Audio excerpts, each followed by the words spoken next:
দর্শক শ্রোতা, এই মুহূর্তে যারা লাইভে আমার এই ভিডিওটি দেখতে পাচ্ছেন এবং আমার সাথে যারা জয়েন করেছেন এবং ভবিষ্যতে ভিডিওটি দেখবেন এবং শেয়ার করবেন, তাদের সবার প্রতি রইল আমার সশ্রদ্ধ সালাম। আসসালামু আলাইকুম ওয়া রাহমাতুল্লাহি ওয়া বারাকাতুহু। এবং অন্য ধর্মাবলম্বী ভাই ও বোনেরা, আপনাদের প্রতিও রইল আমার দেশপ্রেমের শুভেচ্ছা, আন্তরিকতা ও ভালোবাসা। দর্শকবৃন্দ, আজকের টানা তৃতীয় দিন আমি সেনা অফিসারদের যাদের বিরুদ্ধে গ্রেফতারি পরোয়ানা জারি হয়েছে, আমি এই বিষয়টা নিয়ে আলাপ আলোচনা করছি। আমি আলাপ আলোচনা এজন্য করছি, এই সাবজেক্টটাকে পিছনে ফেলা আর মতো অবহেলা বা এই সাবজেক্টটাকে পাশ কাটানো ব্যক্তি জীবনে বাংলাদেশের অস্তিত্বের স্বার্থে আমরা এটা অ্যাফোর্ড করি না। আরো একটা সাবজেক্ট আছে, গ্রেফতারি পরোয়ানা জারি হয়েছে মাত্র 28 জনের উপরে এবং সেনাবাহিনীর অ্যাডজুটেন্ট জেনারেল হাকিমুজ্জামান উনি বেশ কিছু কথাবার্তা বলেছেন এবং বেশ কিছু কথাবার্তা নিয়ে আমি আলাপ আলোচনা করব। এই আলাপ আলোচনাগুলোকে আমার মনে হয়েছে যে অনেকে মনে করে যে army is on their back pedal. আমি এটা মনে করি না। আমি এজন্য মনে করি না, আর্মির যাদের বিরুদ্ধে গ্রেফতারি পরোয়ানা জারি হয়েছে তাদের সাথে অনেক অ্যাকমপ্লিস রয়েছে। দর্শকবৃন্দ, আমি ইংরেজি শব্দটা হলো অ্যাকমপ্লিস, আর অ্যাকমপ্লিস শব্দের বাংলা অর্থ হলো অপরাধের সহযোগী। এটা কি শুধু সেনাবাহিনীর মধ্যে সহযোগী ছিল নাকি তাদের বাইরেও ছিল? গুম এবং খুন এসব মামলায় সেনাবাহিনীর পাশাপাশি পুলিশ সদস্যদের পাশাপাশি বিজিবি সদস্যদের পাশাপাশি রাজনৈতিক দলের নেতা কর্মীরাও জড়িত ছিল। তাইলে গুম এবং খুনের মামলায় মাত্র হাসিনা শেখ এবং গালকাটা কামাল, ওরে আমি কি জন্য বলতাম, ওরে আমি বানরমুখ কামাল বলতাম। এই বানরমুখ কামাল ছাড়াও যেসব নেতা যারা গুম এবং খুনের সাথে প্রত্যক্ষ অথবা পরোক্ষভাবে জড়িত ছিল, তাদের নামে গ্রেফতারি পরোয়ানা এখনো জারি হয় না। কিন্তু জারি হতে কতক্ষণ? এবং যারা মনে করছেন সেনাবাহিনী অন দেয়ার ব্যাক প্যাডেল, আমি তাদেরকে বলবো না, তারা ব্যাক প্যাডেলে না। একটা কথা আপনারা মনে রেখেন, তারা তাদেরকে বাঁচানোর জন্য, তারা তাদের দেশের প্রতি দেশদ্রোহিতাকে লুকানোর জন্য তারা খুন করবে, গুম করবে, জখম করবে, মিথ্যা কথা বলবে, কোরআন শরীফ মাথায় নিয়ে মিথ্যা কথা বলবে। কারণ 54 বছরের ইতিহাসে এই প্রথম ইউনিফর্ম পুলিশ অফিসাররা তাদেরকে ডিফেন্ড করতে হচ্ছে যে আমরা দেশপ্রেমিক। গত 54 বছরের ইতিহাসে সেনাবাহিনীকে প্রথম দাঁড় করানোর জন্য গ্রেফতারি পরোয়ানা জারি হয়েছে। এই গ্রেফতারি পরোয়ানা যদি মুজিব সরকারের আমলে হতো, এই গ্রেফতারি পরোয়ানা যদি খন্দকার মোস্তাক আহমেদের সময় হতো, এই গ্রেফতারি পরোয়ানা যদি জিয়াউর রহমানের সময় হতো, বাংলাদেশের তথাকথিত সেনাবাহিনী মোটেও সাহস পেত না হাসিনা আমলে তারা যা করেছে। তাইলে সেনাবাহিনীর অ্যাকমপ্লিস কারা?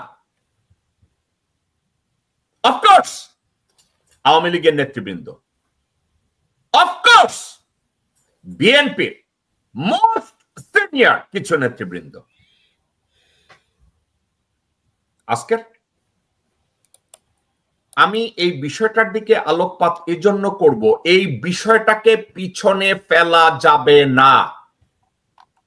This is the milestone we wanted to reach for the last 17 years. And some of the folks in Bangladesh, they tried their best to reach this destiny for the last 54 years. আমার বাপ দাদা মুক্তিযুদ্ধ করেছে, আপনাদের বাপ দাদা মুক্তিযুদ্ধ করেছে বা করে নাই, বা আমার কেউ যুদ্ধ করেছে কি করে নাই, গত 54 বছরের হিস্ট্রিতে আমি আর আমার ফিঙ্গার পয়েন্ট করতে চাই না অমুকে রাজাকার, অমুকে মুক্তিযোদ্ধা, কারণ আমার দৃষ্টিতে সবাই বাংলাদেশী। এটা নিয়ে আলোচনার কোনো স্থান নাই, কাল নাই, পাত্র নাই। আজকে জামাত কারা করে? আমার ভাই বোনরা করে। জামাত কারা করে? আমার প্রতিবেশী করে। জামাত কারা করে? আমার হিন্দু প্রতিবেশী জামাত করে। জামাত কারা করে? যারা সত্যকে পূজা করে। জামাত কারা করে? যারা দেশের জন্য জীবন দিতে প্রস্তুত। আপনারা বলবেন জামাতের ভিতরে খারাপ মানুষ নাই? অফকোর্স আছে জামাতের ভিতরে। আমার মহানবী রাসূল পাক সাল্লাল্লাহু আলাইহি ওয়াসাল্লাম যখন নামাজ পড়েছে, ওনার জীবদ্দশায় দেখে গেছে কতগুলো মুনাফিক হাতের মুঠোয় মূর্তি নিয়ে নামাজ পড়ে।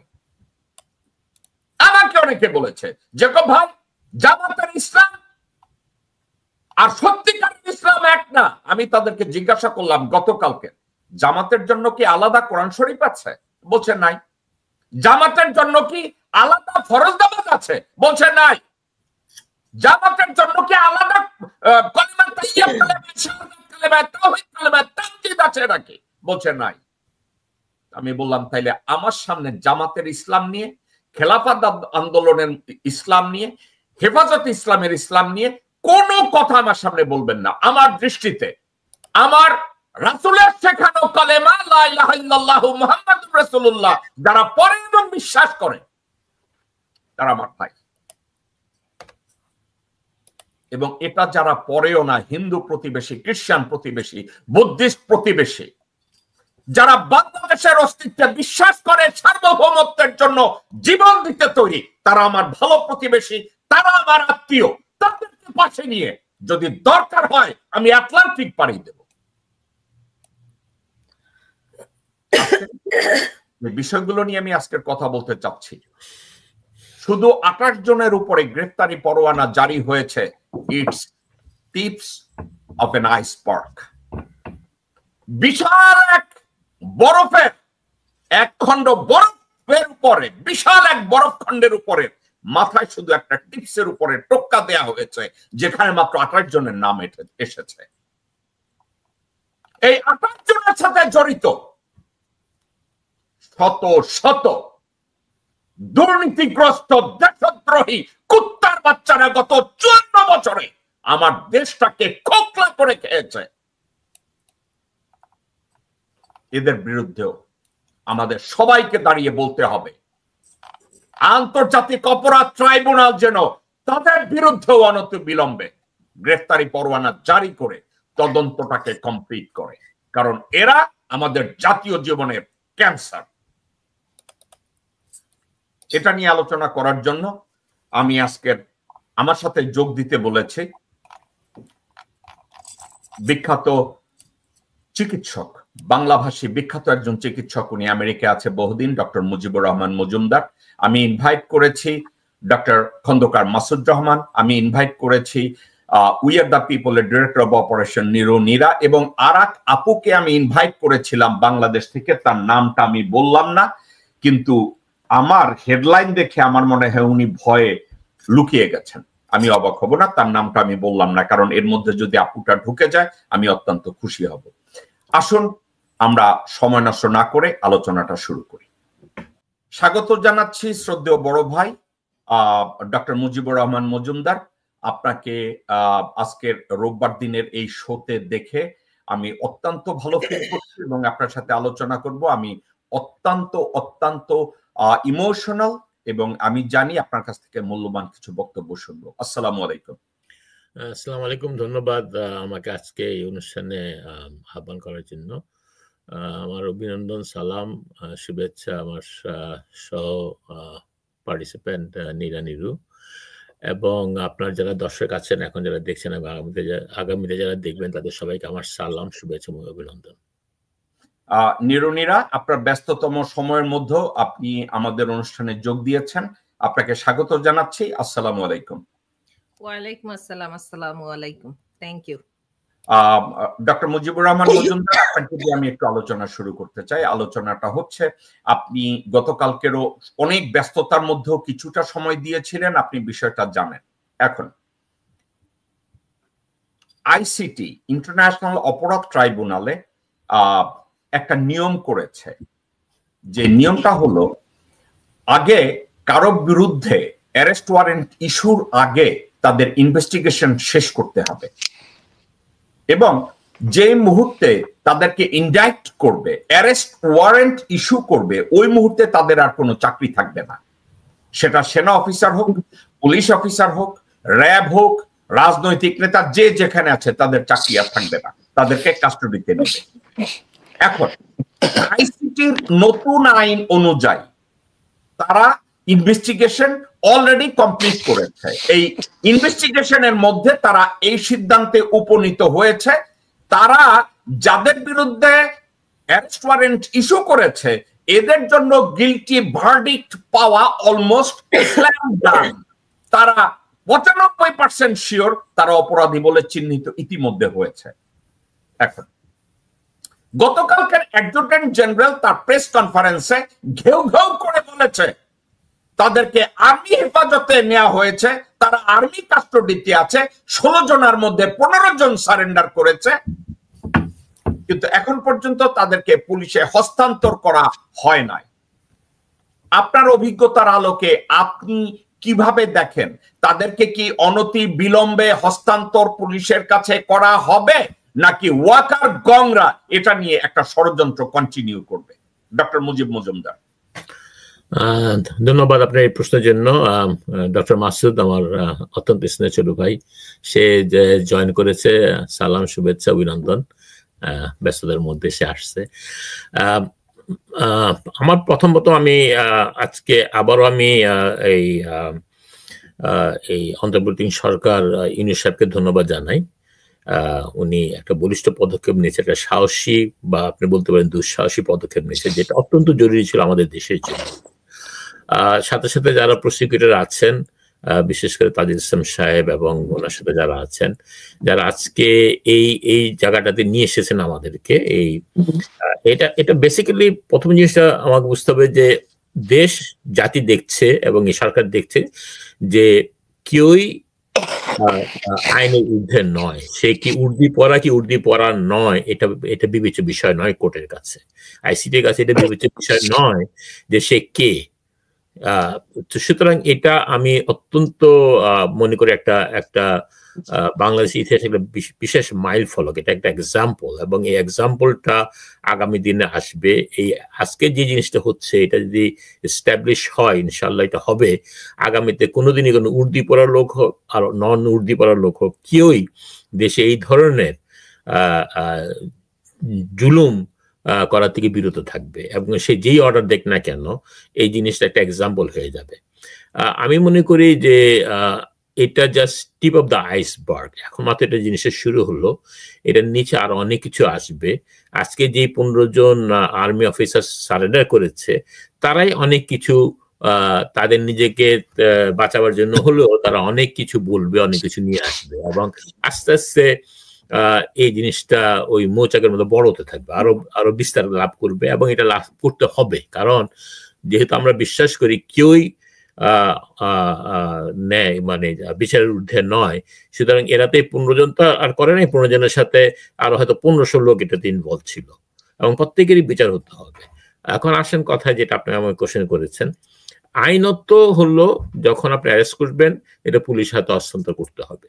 আমি মনে করি যে ওয়াকার সাহেব এবং ওনারকে যারা সাজেস্ট করতেছেন, এই জুলাই বিপ্লবের পরপর তারা ইনিশিয়ালি কতগুলি ভালো ডিসিশন নেওয়ার পরেও, আমি আপনার এই প্রোগ্রামে অনেক ক্রিটিসাইজ করেছি ওয়াকারকে, আমি কখনই মনে করি না সে দেশপ্রেমিক। প্রথম দিন আপনাকে বলেছি, যখন সবাই ওনাকে নিয়ে চিলাচিলি করছে উনি দেশপ্রেমিক, আমি তখনই আপনাকে বলেছি না, আমি বিশ্বাস করি না উনি দেশপ্রেমিক।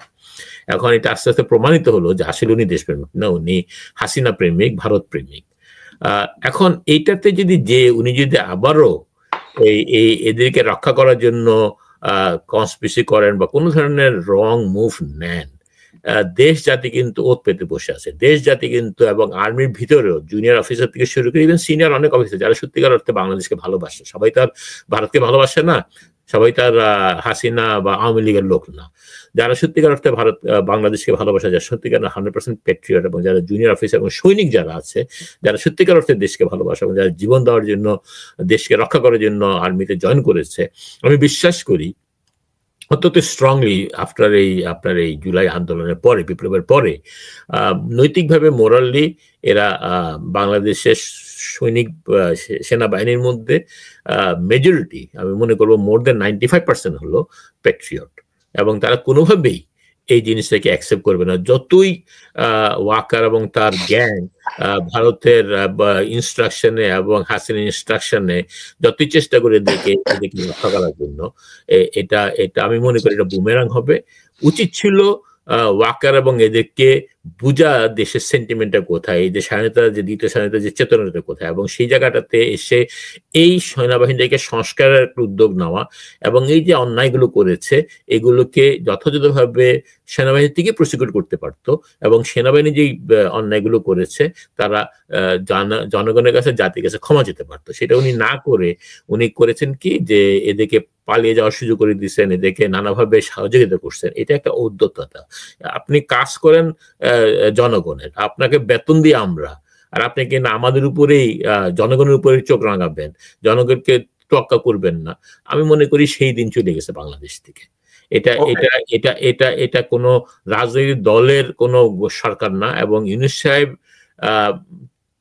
খুব কম কথা বলুন, চুপচাপ উনি ওনার কাজ করে যাচ্ছেন, এটা দেখিয়ে দিচ্ছেন উনি যে উনি কিছুকেই ভয় পায় না। এবং ওনার সাথে যারা আছে, প্রসিকিউটর যারা আছে, আমি তাদেরকে মানে এটা বাংলাদেশ হিস্ট্রিতে, অন্যদের সাথে সিভিলাইজ কান্ট্রিতে এটা অনেক সম্মানের কাজ যে এরকম একটা প্রসিকিউটর হয় এবং তারা ইতিহাসে স্মরণীয় হয়ে থাকে। কিন্তু বাংলাদেশের প্রেক্ষিতে যেখানে বারবার সেনাবাহিনীর অভ্যুত্থান হয়েছে, সেখানে এত বড় একটা সাহসের কাজ করে এই আগানো, এটা আমি মনে করি ওনাদের বিশ্বাস হয়েছে যে জনগণ ওনাদের সাথে আছে, এবং আমিও বিশ্বাস করি জনগণ এই আইসিটির সাথে আছে, এই অন্তর্বর্তী সরকারের সাথে আছে। জনগণ আপনার সকল রাজনৈতিক দল এবং সকল আর্মি, ভারতীয় আধিপত্যবাদী যার বিশ্বাসী আর্মির পক্ষে নাই। এইটার কারণেই আমার মনে হয় ইউনূস সাহেব এবং প্রসিকিউটর সাহস পেয়েছেন এবং এই জায়গাটা আজকে নিয়ে এসেছেন জাতিকে। আমি আবারও আমার পক্ষ থেকে এবং সমগ্র বাংলাদেশের জাতির পক্ষ থেকে ওনাদের আন্তরিক শুভেচ্ছা জানাই, এবং ওনাদেরকে বলি কোন রকম আল্লাহকে ভয় ছাড়া কোনো কিছুকে ভয় না করে এগিয়ে যাওয়া, এবং দেশে এক্সাম্পল তৈরি করা যে আমরা বাংলাদেশ একটা ছোট ক্ষুদ্র দেশ হলেও আমরা বিশ্বের বুকে সত্যকে, ন্যায়কে প্রতিষ্ঠা করার মতো আমাদের সৎ সাহস আছে। ধন্যবাদ। ওকে মুজিব ভাই, আমি আপনার কাছে ব্যাক করব। নীরা, আপনার কাছে আসার আগে আমি ডক্টর খন্দকার মাসুদ রহমান, আমি আপনাকে স্বাগত জানাবো। ভাই, you look $1 million piece, my brother always looks 27 years old। কেমন আছেন ভাই? আসসালামু আলাইকুম। ওয়ালাইকুম আসসালাম। আমি আল্লাহর কাছে ক্ষমা চেয়ে নেব আপনার আমার প্রতি এই মিথ্যা প্রশংসা করার জন্য, যেন আল্লাহ আপনাকে কোন রকম কোনো শাস্তি না দেন। আচ্ছা, এনিওয়ে, মুজিব ভাই, thank you very much for all your love every time. And আপনার যত দর্শক, লক্ষ লক্ষ দর্শক, সবাইকে শুভেচ্ছা এবং সালাম জানাচ্ছি, দিয়ে শুরু করছি।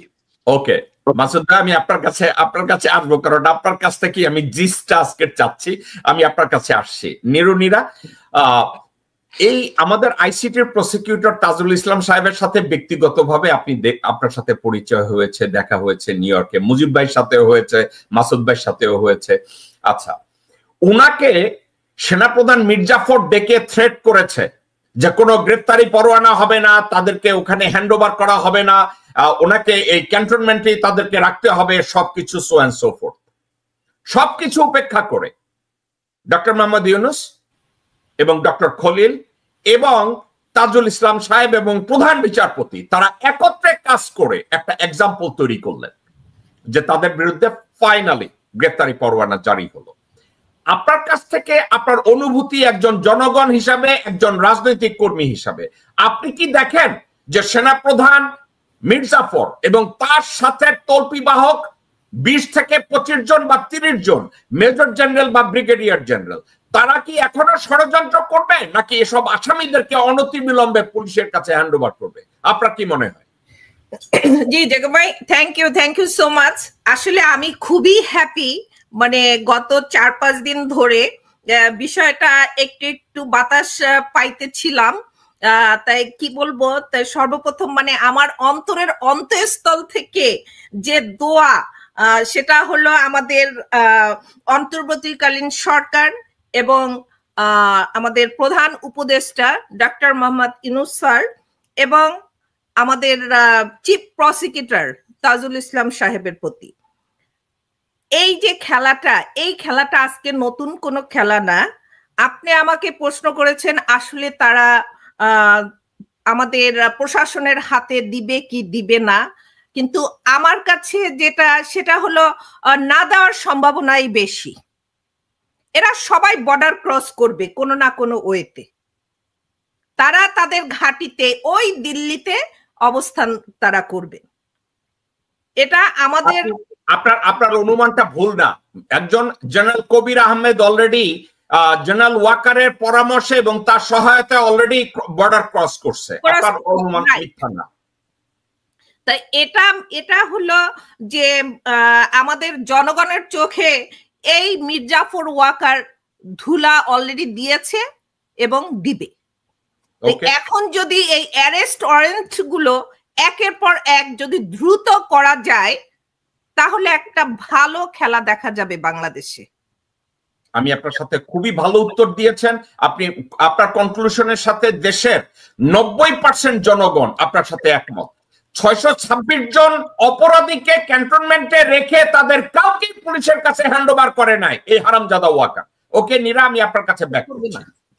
মাসুদ ভাই, নীরার মন্তব্য শুনেছেন। এর ডক্টর মুজিব রহমানের ওনার আহ্বান শুনেছেন যে ওয়াকারের উচিত অনতি বিলম্বে যাদের বিরুদ্ধে গ্রেফতারি পরোয়ানা জারি হয়েছে তাদেরকে যেন অনতি বিলম্বে পুলিশের কাছে হস্তান্তর করা হয়। আপনি দেখেন কিনা যে গতকালকের অ্যাডজুটেন্ট জেনারেল হাকিমুজ্জামান বারবার একটা কথা বলেছে, বাংলাদেশ আর্মি ইজ ফর ইনসাফ। কিন্তু আমার কথা হলো এই অ্যাডজুটেন্ট জেনারেল হাকিমুজ্জামানের মতো একজন গাবুর সে কি করে নিশ্চিত করে যে আমরা ইনসাফ করাবো, আমরা ইনসাফের জন্য দাঁড়াবো? আর্মির কি ক্ষমতা আছে দেশে ইনসাফ প্রতিষ্ঠা করার? তারা হচ্ছে জনগণের প্রজাতন্ত্রের কর্মচারীদের একটা সংস্থা, বাংলাদেশ সশস্ত্র বাহিনী। সেখানে তারা সরকারকে সহায়তা করতে পারে ইনসাফের জন্য। তারা বলে আমরা ইনসাফের পক্ষে দাঁড়াবো, আমাদের কাছে সামনে ফেয়ারনেসের বাইরে কিছু যাবে না। এখন তার সব কথাকে বাদ দিয়ে আমি যদি আপনাকে জিজ্ঞাসা করি যে মাসুদ ভাই, আপনি কি দেখছেন যে অপরাধীদেরকে খুব তাড়াতাড়ি পুলিশের কাছে হ্যান্ড ওভার করবে নাকি ড্রামা করবে যেভাবে নীরা বলল? ওয়েল, আমরা যদি গত সমস্ত কার্যকলাপগুলো ফলো করি তাহলে পরে নীরার সন্দেহটা অমূলক নয়। এরকম ঘটনা ঘটেছে, কোনো ব্যাখ্যা নেই। 600 জন 500 জন ক্রিমিনাল চলে গেল, কোনো ব্যাখ্যা নেই কিভাবে গেল, কেন গেল। তারা চলে যেতে পারলো অলমোস্ট সবাই। এমনকি যখন এটার ওয়ারেন্ট বের হচ্ছিল, ডিক্লেয়ার হয় নাই, সামবডি লিকড ইট, লিক করে কিছু অফিসারকে জানাই দিছে, তখনই কবির আরো 2 জন ডিজিএফআই এর অফিসারের সহায়তায় তামা বিল দিয়ে চলে গেছে। So Kabir has left. He used to be the MSPM, military secretary ছিল এক সময়কার। তো MSPM পালিয়ে যেতে পারলো কিভাবে? আগেই জেনে গেছে সে তার নামে ওয়ারেন্ট আসতেছে। মূল ব্যাপারটা যেভাবে আমাদের দেখা দরকার এখন মনে হয় সেটা যে কখনোই কোনোদিন এরা ধরা ছোঁয়ার বাইরে ছিল সব সময়ের জন্য। এই উর্দিপরা অফিসাররা এবং সচিবালয়ের মহাসচিবরা যারা আর কি, তারা সবাই এই সময় ঊর্ধ্বে ছিল। তাদের বাচ্চারা সবসময় বিদেশে পড়াশোনা করেছে, তারা অত্যন্ত সৎ। তারা বাংলাদেশের যে কয়টা পয়সা পায় ওইটা দিয়ে চলে, কিন্তু বিদেশে তাদের বাচ্চারা মান্থলি $10,000 খরচ করে পড়াশোনা করে। সমস্ত সেক্রেটারি বেশিরভাগই দেখবেন যে বাচ্চা কাচ্চা বাইরে পড়তেছে। সো এরা কখনোই শাস্তির আওতায় আসে নাই, এদের এগেনস্টে কখনো কিছু করা যায় নাই। তো মানুষের একটা ধারণাই হয়ে যাচ্ছিল যে মনে হয় এদের এগেনস্টে কিছু করা যাবে না। সেটা পাল্টে গেল প্রথম যখন এটা বের হলো। প্রথম thanks to the international court of criminals tribunal, যেটা চেয়ারম্যান মুর্তজা সাহেব, তারপরে শফিউল আলম মাসুদ, 3 জনের তো মেম্বার, আর আরেকজন হচ্ছে মনে হয় Mohidul Enam Chowdhury. Thanks to all of you, you are courageous people, যথেষ্ট সাহসী আপনারা, আপনার ন্যায় বিচারের পক্ষেই গিয়েছেন। তো এনিওয়ে, এটা যখনই চলে আসলো, প্রথম একটা সমস্যা ছিল, আপনারা সবাই জানেন, আপনার অনুষ্ঠানে আপনি নিজেও বলেছেন মনে হয়, যে around 55 or around 54 officers, including Wakar, it was 55 or 56 officers, the generals, they all sat down idea ছিল যে এটাকে কিভাবে প্রতিহত করা যায়। 5 জন খুব লাফালাফি করতেছিল যে আপনি আমাদের বাঁচান, আপনি আমাদের বাবা মা এটসেট্রা। ওই 5 জন সমস্যার মধ্যে আছে। আর অনেকে ছিল এটা নিয়ে ইনডিফারেন্ট যে হলে পরে হবে। আর জুনিয়রদের মধ্যে যেটা হয়েছে 90%, আমি এটা অথেন্টিক শুনে তারপরে বলছি যে 90% of most of the army people যারা আছে, পিপল বলতে আমি মিন করছি officers and the lower ranking people including sepoys, they all love it. যেটা দরকার ছিল আর্মির মোরালকে, আর্মির গায়ে যে দাগ লাগিয়ে দিয়েছিল এই কতগুলো অফিসাররা, তারা বিভিন্ন রকম অন্যায় করেছিল, মোরাল নষ্ট হয়েছিল তখন, এখন না। যখন তারা একটা মানুষকে নিয়ে আটকে রেখেছিল বছরের পর বছর, তখন কোন এথিক্সে তারা ব্রিগেডিয়ার আজমিকে ধরে নিয়ে গেছিল? What ethics they had, what complain they had? 8টা বছর আটকে রেখে ছেড়ে দিল। এইগুলা মোরাল নষ্ট হয় না? এইগুলো তো নষ্ট করেছিল। ওই যে দাগ লেগে গেছে আর্মির গায়ে, যে আর্মি এইগুলো করছে, এইটার থেকে পুনরুদ্ধার হবার জন্য আমার মনে হয় এটা হওয়া খুব দরকার ছিল। যার জন্য আর্মির সবাই এখন এটা লাইক করে। দে অল ওয়ান্ট যে আর্মির কয়েকজন বিপদগামী অফিসার যে সমস্ত অন্যায় করেছে, এর ভার, এর দায় আর্মি নিবে না। এর দায় মুক্তির জন্য হলে পরেও এদের এগেনস্টে এই কেস হওয়া উচিত, হয়ে গেছে। এখন ধরা পড়বে কিনা, এখন তাদেরকে পুলিশের কাছে দেবে কিনা, that's a very can you please, that's a question যে এটা আসলে হবে কিনা। ইটস ভেরি ভেরি ডিফিকাল্ট বলা এখনো, কারণ 2টা গ্রুপ হয়ে গেছে আর্মির মধ্যে। একটা ম্যাসিভ গ্রুপ আজকে ওয়াকারের সুর পাল্টাচ্ছে কেন, আজকে অনেক অফিসারের সুর পাল্টাচ্ছে কেন? বিকজ তারা বুঝতে পারছে যে ঢেউটা, the wave is against them. Entire wave wants যেটার বিচার হোক। যারা একটা প্রমোশনের জন্য মানুষকে মেরে ফেলেছে, যারা একটা কিছু টাকা স্যালারি কিছু বাড়বে তার জন্য মানুষকে মেরে ফেলেছে, দে হ্যাভ জাস্ট কিলড। এই যারা এদের কোথায় মোরাল, কোথায় এথিক্স, কোনটাই ছিল না। এর থেকে রক্ষা পাওয়ার জন্যই একটা বিরাট গ্রুপ কিন্তু এখন চাচ্ছে যে এদের বিচার হোক। অতএব আগে যেমন, I agree with Neera first of all, যে হ্যাঁ তাদেরকে বিশ্বাস করা যায় না, কিন্তু আগে যেমন সহজ মানে অচিরেই ছেড়ে দিতে পারছে, এখন ছেড়ে দিতে ডিফিকাল্ট হবে। কারণ এখন বহু লোকজন আর্মির ভিতরে, বহু লোকজন দে ওয়ান্ট যে এদের বিচার হোক, তারা চাচ্ছে এইটা। এই টানাপোড়েনে, এই টাগ অফ ওয়ারে মনে হয়, মানে আমি আশাবাদী লোক সবসময় বলছি, আমার মনে হয় যে বড় সাইডটাই জিতবে, and probably they will be handed over against the will of some officers. তাদের ইচ্ছার বিরুদ্ধে হলেও খুব সম্ভব এদের বিচারটা হবে। আর এটা তো ওই যে মুজিব ভাই যে একটা বললো না, যে tip of iceberg, that is very very much correct. যতদূর আমি জানি, যতদূর আমি শুনেছি, এটা আসলেই টিপ অফ আইসবার্গ। আসতেছে, আরও আসবে। আপনারা দেখতে পারবেন যে একটার পর একটা, বাই ডিসেম্বর মানতেও, আমার কাছে আমি যতদূর শুনেছি, মানতেও এটা by December you will see many more cases.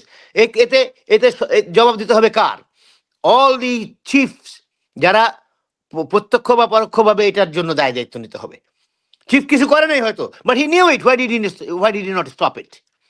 এবং যারা রেলেভেন্ট যারা অফিসার আছে, যারা পার্সোনালি কিছু করে নাই কিন্তু তারা বলে নাই কেন, এটার জন্যও জবাব দিতে হবে। আপনি গতকালকের একটা মাসুদ ভাই গতকালকের একটা রিউমার ছিল যে সেনাপ্রধান ওয়াকার এবং তার স্ত্রীর বিরুদ্ধেও গ্রেফতারি পরোয়ানা জারি হয়েছে। আমার এই রিউমারটা দেওয়ার সাথে সাথে আওয়ামী লীগের অনলাইন অ্যাক্টিভিস্টরা বলছে এই বেঈমান ওয়াকার আমাদেরকে খাদাইছে, এখন তার বিরুদ্ধেও গ্রেফতারি পরোয়ানা জারি হইতেছে। এখন আমি এইমাত্র আপনি বলছেন আরো গ্রেফতারি পরোয়ানা জারি হবে, it's just a tips of an iceberg. আপনি কি বলতে চাচ্ছেন যে এই 15-16 জনকে কাস্টডিতে নেওয়ার সাথে সাথে সত্যিকারের ক্যান্সার যারা বাহিনী সিন তাদের বিরুদ্ধেও হবে? তাদের ভিতরে কি আপনি মনে করেন আমাদের 3 বাহিনীর প্রধান জড়ায় যাবে? আপনার কাছ থেকে জাস্ট অনুমান নির্ভর একটা কথা শুনতে চাচ্ছি। এখন যদি অনুমান নির্ভর বলেন, তাহলে বলবো যে তাদের, যদি দেখেন যে এটা তো সবাই জানতো যে এই আয়না ঘরগুলি আছে, এখানে অত্যাচার করা হচ্ছে। বিভিন্ন অফিসাররা অনেক সময় শেখ হাসিনার কাছে গিয়ে বলছেও যে ওনাকে ছেড়ে দেই, উনি না করছে। তার মানে it was a well known matter among the highest ranking officers of army and navy and air force. এরা জানতো, they knew that this is happening. এই জানার জন্য তাদের যে ডিউটি ছিল, they were bound by duty to stop it. to take measures against it. এগুলো না করে they allowed this to happen. এটার জন্য হলেও হয়তো বা জবাবদিহি করতে হতে পারে বলে আমি শুনছি। যারা আমি এটা বলতে লাইক করি না যে বিশেষ মহলের কাছ থেকে শুনছি, আমি আসলে নাম বলে দিতে চাই সবসময়, কিন্তু এখন আমাকে পার্সোনাল রিকোয়েস্ট করছে যে নামটা বলেন না, আমাদের নাম বলেন না, নাহলে পরে আমি স্টেট নাম বলা টাইপের মানুষ আর কি। আমি ওই তৃতীয় পক্ষের থেকে শুনেছি, বিশিষ্ট মহল থেকে শুনেছি, এগুলো বলতে চাই না। I want to tell the names straight way. But আমি একটু আগে দুজনের সাথে কথা বলেছি, তার মধ্যে গুম খুম কমিশনের সাথে কথা বলেছি, তার মধ্যে আর্মি জেনারেল সাথে কথা বলেছি। They don't want their names to come up now because it's a turmoil going on. It's a heavy turmoil. এটা একটা ভূমিকম্প, এটা সেক্স রেক্টরের নাচানাচি শুরু হয়ে গেছে আর্মির মধ্যে যে দিস ক্যান হ্যাপেন। এটা কখনো ভাবে নাই তারা, না দিস ক্যান হ্যাপেন। যার জন্য আপনি আপনার কোশ্চেনে যেটা মূল কোশ্চেনে যেটা আনসার সেটা হচ্ছে yes, many people will be liable. তাদের কতদূর কি হবে জানি না, বাট লায়াবল হবে তারা, যে কেন তারা এটাকে স্টপ করার কোন রকম কোনো পদক্ষেপ নেয় নাই। What was the reason? Okay doctor Masud, আমি আপনার কাছে ব্যাক করব। ডক্টর মুজিব, আপনার কাছে আমি ব্যাক করব একটা বিষয় নিয়ে। ডক্টর মাসুদ এবং নিরুনিরা একটা কথা বলেছে যে তারা পুরানো হিস্ট্রি যদি আমরা ঘাটি, ওয়াকার 626 জন অপরাধীকে, ক্রিমিনালকে উনি জামাই আদরে রেখে একজন একজন করে পালিয়ে যেতে উনি সহায়তা করেছেন। এই ওয়াকার নিজে গুম খুন সুপারভাইজ করেছে। উনি সেনাপ্রধান থাকাকালীন হেলিকপ্টারের থেকে জনগণের বুকে গুলি চালানো হয়েছে। এই ওয়াকার আমি দেখি না যে যাদের বিরুদ্ধে গ্রেফতারি পরোয়ানা জারি হয়েছে তাদেরকে ইজি ভাবে হ্যান্ড ওভার করবে, আমি এটা দেখি না। কিন্তু আপনি কি মনে করেন কিনা ডক্টর মোহাম্মদ ইউনূস এবং তাজুল ইসলাম সাহেব এবং ডক্টর খলিল তারা এবং জনগণের পুরো সাপোর্ট নিয়ে আর্মিকে পুশ করতে পারবে তাদেরকে হ্যান্ড ওভার করার জন্য? আপনি এটা দেখেন কিনা? আমি বিশ্বাস করি যে সে হ্যান্ড ওভার করবে, কারণ সে he is in a very difficult situation. সে অলরেডি অনেকগুলো অপকর্ম করে ফেলেছে। এইটা যদি সে করে তার মানে সে কোর্টকে ভায়োলেট করতেছে, কোর্টের অর্ডারকে ভায়োলেট করতেছে। এবং এই কোর্টের অর্ডার কিন্তু আপনি জানেন হতো যে আইসিটি ল গুলো অ্যাবভ দ্য কনস্টিটিউশন। এখানে আপনি এই লয়ের এগেনস্টে কোনো অ্যাপিল করতে পারবেন না, এই লয়ের এগেনস্টে কোনো সুপ্রিম কোর্টে বা কোনো কোর্টে যেতে পারবেন না। This is different kind of law, এই আইসিটি লটা।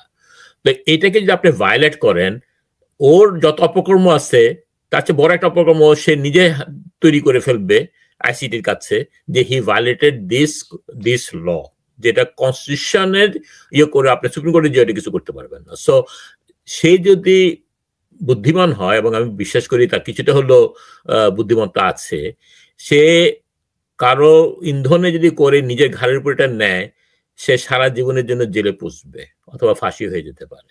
ডক্টর মুজিব, আপনাকে আমি একটু, আপনি বেয়াদবি নিবেন না, আমি কথাটাকে এভাবে বলতে চাই। অলরেডি ওনার বিরুদ্ধে একটা কেস আইসিটি সহ অন্যান্য জায়গায় তৈরি হয়ে আছে যে 626 জন ক্রিমিনালকে নিজ দায়িত্বে উনি পালাতে সাহায্য করেছে। বিশাল একটা মামলা, তাদের সকল অপকর্মের দায়ভার তার উপরে গেছে। এখন এই মুহূর্তে ওয়াকার যদি এই 23 জন বা 28 জনকে পালাতে সহায়তা করে, আপনার মনে হয় না আইসিটির আর কোনো রাস্তা থাকবে না? তাইলে ওয়াকারের বিরুদ্ধে গ্রেফতারি পরোয়ানা এবং নৌবাহিনী বিমান বাহিনী প্রধানের বিরুদ্ধে গ্রেফতারি পরোয়ানা রাইট হইতে জারি হবে, করতে বাধ্য হবে। এবং করার সাথে সাথে আপনার তাকে ফায়ারও করা দরকার হবে না, যেহেতু ল হলো দ্য মোমেন্ট ইউ ইন্ডাইক্ট দ্যাম তাদের চাকরি চলে যাবে। এখানে ইউনিস সাহেবকেও তাকে ফায়ার করতে হবে না, আর আপনার সকল চুপ্পুকে তাকে ইয়ে করতে হবে না, কারণ automatically the moment you file a case against them, automatically তার চাকরিচ্যুত হয়ে যাচ্ছে, অটোমেটিকলি তাদের উর্দি ইয়ে থেকে চলে যাচ্ছে গায়ের থেকে, এবং অটোমেটিকলি তাদের কমান্ড কেউ মানতে বাধ্য না। So it's a very critical situation, সেও জানে এটা। সে যদি এটাকে অবাধ্য হয়, এটাতে সাথে সাথে আইসিটির থেকে আপনার তার এগেন্সট ইন্ডাক্টমেন্ট হবে, সাথে সাথে তার চাকরি চলে যাবে, এবং হিল বিকাম এ সিভিলিয়ান, এবং সেখানে সে কোনোভাবেই তাকে প্রোটেক্ট করতে পারবে না। সুতরাং এই court is a very different court. এটার এখানে এটা ইটস নট ইজি, এটা ছেলে খেলার ব্যাপার নয়। আপনি দেখেন যে 15 জন যারা কাজে ছিল, যারা কর্মরত ছিল, তাদের অলরেডি চাকরি চলে গেছে, তাদের অলরেডি চাকরি চলে, দি বিকাম নাও সিভিলিয়ান। এবং আপনি যদি আটকিয়ে রাখেন, আপনি ক্যান্টনমেন্ট রেখে দেন তাদের হেফাজতে, তাহলে আপনি you are basically protecting a criminal. সুতরাং এখানে 15টা কেস আসবে শুধু আপনার ক্রিমিনাল কেস সেভ করার জন্য। তারপর আপনি আইসিটি লকে অমান্য করার জন্য you lose your job right away এবং you'll become a civilian too. তো এই যে একটা ক্রিটিক্যাল সিচুয়েশন আছে, আমি বিশ্বাস করি আপনি যে কথাটা বললেন যে সে করবে কিনা, আমার কাছে মনে হয় না যে সেটা করতে পারবে, কারণ then he will put himself in a very difficult situation. এবং সে হাসিনার জন্য করে নাই, হ্যাঁ, হাসিনাকে বাঁচাবার জন্য সে বাঁচিয়ে দিচ্ছে ঠিকই, কিন্তু হাসিনার গদি রক্ষা করার জন্য সে তার জীবন দেয় নাই। আমি মনে করি না যে এই 15 জনের জন্য সে তার জীবনটা দিবে। সে ফাঁসির কাছে ঝুলবে 15 জন, এমন কোন 15 জন তার জন্য এতটা ইম্পর্টেন্ট না যে সেটা এই বোকামিটা করবে। এটা হলো 1 নম্বর। 2 নম্বর হলো আপনাকে একটু হিস্ট্রি যদি বলি, আমি এই কথাটা কেন বলতেছি একটু বুঝতে চেষ্টা করেন। দেখেন 15ই আগস্টে যখন হত্যাকাণ্ডটা হয়, জনগণ যেহেতু হত্যাকাণ্ডের পক্ষে ছিল, এই জন্য কোনো বিপ্লব হয়নি, কোনো ওই সেনাপ্রধানদের বা সেনাবাহিনীর এগেন্সে কোনো রকম হয়নি, উচ্চবাদ হয়নি। একইভাবে 7ই নভেম্বরে জনগণ রাস্তায় নেমে এসেছে এবং আর্মি শিবাজী বিদ্রোহকে অ্যাকসেপ্ট করে নিয়েছে। জিয়া রহমানকে যখন মারা হয় তখন কিন্তু আর্মি কুটে সাকসেসফুল হয় নাই, কারণ জনগণ রাস্তায় নেমে এসে পড়েছিল। কিন্তু 7 তারিখে যখন নিঃশ্বাস ছড়ায়, যেহেতু এটা বিএনপি ভিতর থেকে কিছু লোকের গাদ্দারির কারণে হচ্ছে এবং আওয়ামী লীগ যেহেতু পিছনে ষড়যন্ত্র ছিল, এই জন্য বিএনপি রাস্তায় নামে নেই, জনগণ রাস্তায় নামে নেই, এর সাথে সাকসেসফুলি ব্লাডলেস কু করে ফেলছে। কিন্তু প্রতিটা ক্ষেত্রে যদি আপনি দেখেন, জনগণ যখন থাকে সচেতন, জনগণ যাতে যেই পক্ষে থাকে সেই পক্ষের এগেনস্টে আর্মি কেন, আর্মিতে বড় দাদা আসলে কিছু করতে পারবে না। আজ জনগণ এটার পক্ষে, 95% জনগণ এটার পক্ষে আছে। সুতরাং যতদিন এই জনগণের পক্ষে থাকবে, এই আপনার কি নামে ওয়াকার যত বড় বড় কথাই বলুক, যত ট্যাঙ্কি নামাক রাস্তাতে, কিছু করতে পারবে না। আমি আপনার কাছে ব্যাক করছি। নিরুনিরা, আপনার কাছে একটা কথা জিজ্ঞাসা করি। আপনার মনে আছে গোরখোদক আব্বাস ইলিয়াস আলীর গুম নিয়ে সে কথা বলেছে? বাই দ্য ওয়ে, আপনাকে একটু মনে করায় দেয় নীরা, এখন যে মামলায় যেসব অফিসারদেরকে বিরুদ্ধে গ্রেফতারি পরোয়ানা জারি করেছে, এরা কিন্তু ব্যারিস্টার আরমান এবং ব্রিগেডিয়ার আজমির গুমের সাথে যারা জড়িত ছিল। এখন গোরখোদক আব্বাস ওপেন মিডিয়াতে বলেছে যে ইলিয়াস আলীর গুমের সাথে আওয়ামী লীগ বা সরকার জড়িত না, এর সাথে জড়িত বিএনপির কিছু নেতারা। এর অর্থ কি জানেন? মির্জা আব্বাস স্বয়ং ইলিয়াস আলীর গুমের সাথে জড়িত ছিল, কারণ ইলিয়াস আলী এবং হারিস চৌধুরী গোরখোদক আব্বাসের পরিবহন বাণিজ্যে, পরিবহন চাঁদাবাজিতে, টেন্ডারবাজিতে ভাগ বসাইতে চাইছে। শাহজাহান খান এবং মির্জা আব্বাস এরা সবাই একত্র হয়ে ইলিয়াস আলীর গুমের জন্য, খুনের জন্য হাসিনাকে কনভিন্স করেছে। জিয়াউল হাসান, জেনারেল জিয়া তাদেরকে একত্রে করেছে। এখন আপনার কাছে আমার প্রশ্ন, এই গুমের সাথে জড়িত থাকার জন্য 16 জন আর্মি আফসারের বিরুদ্ধে গ্রেফতারি পরোয়ানা জারি হয়েছে। ডক্টর মাসুদ রহমান বলেছে ভবিষ্যতে ওয়াকারের বিরুদ্ধেও হতে পারে, কিন্তু এই গুমের সাথে তো আপনার দলের নেতা গোরখোদক আব্বাসও জড়িত ছিল।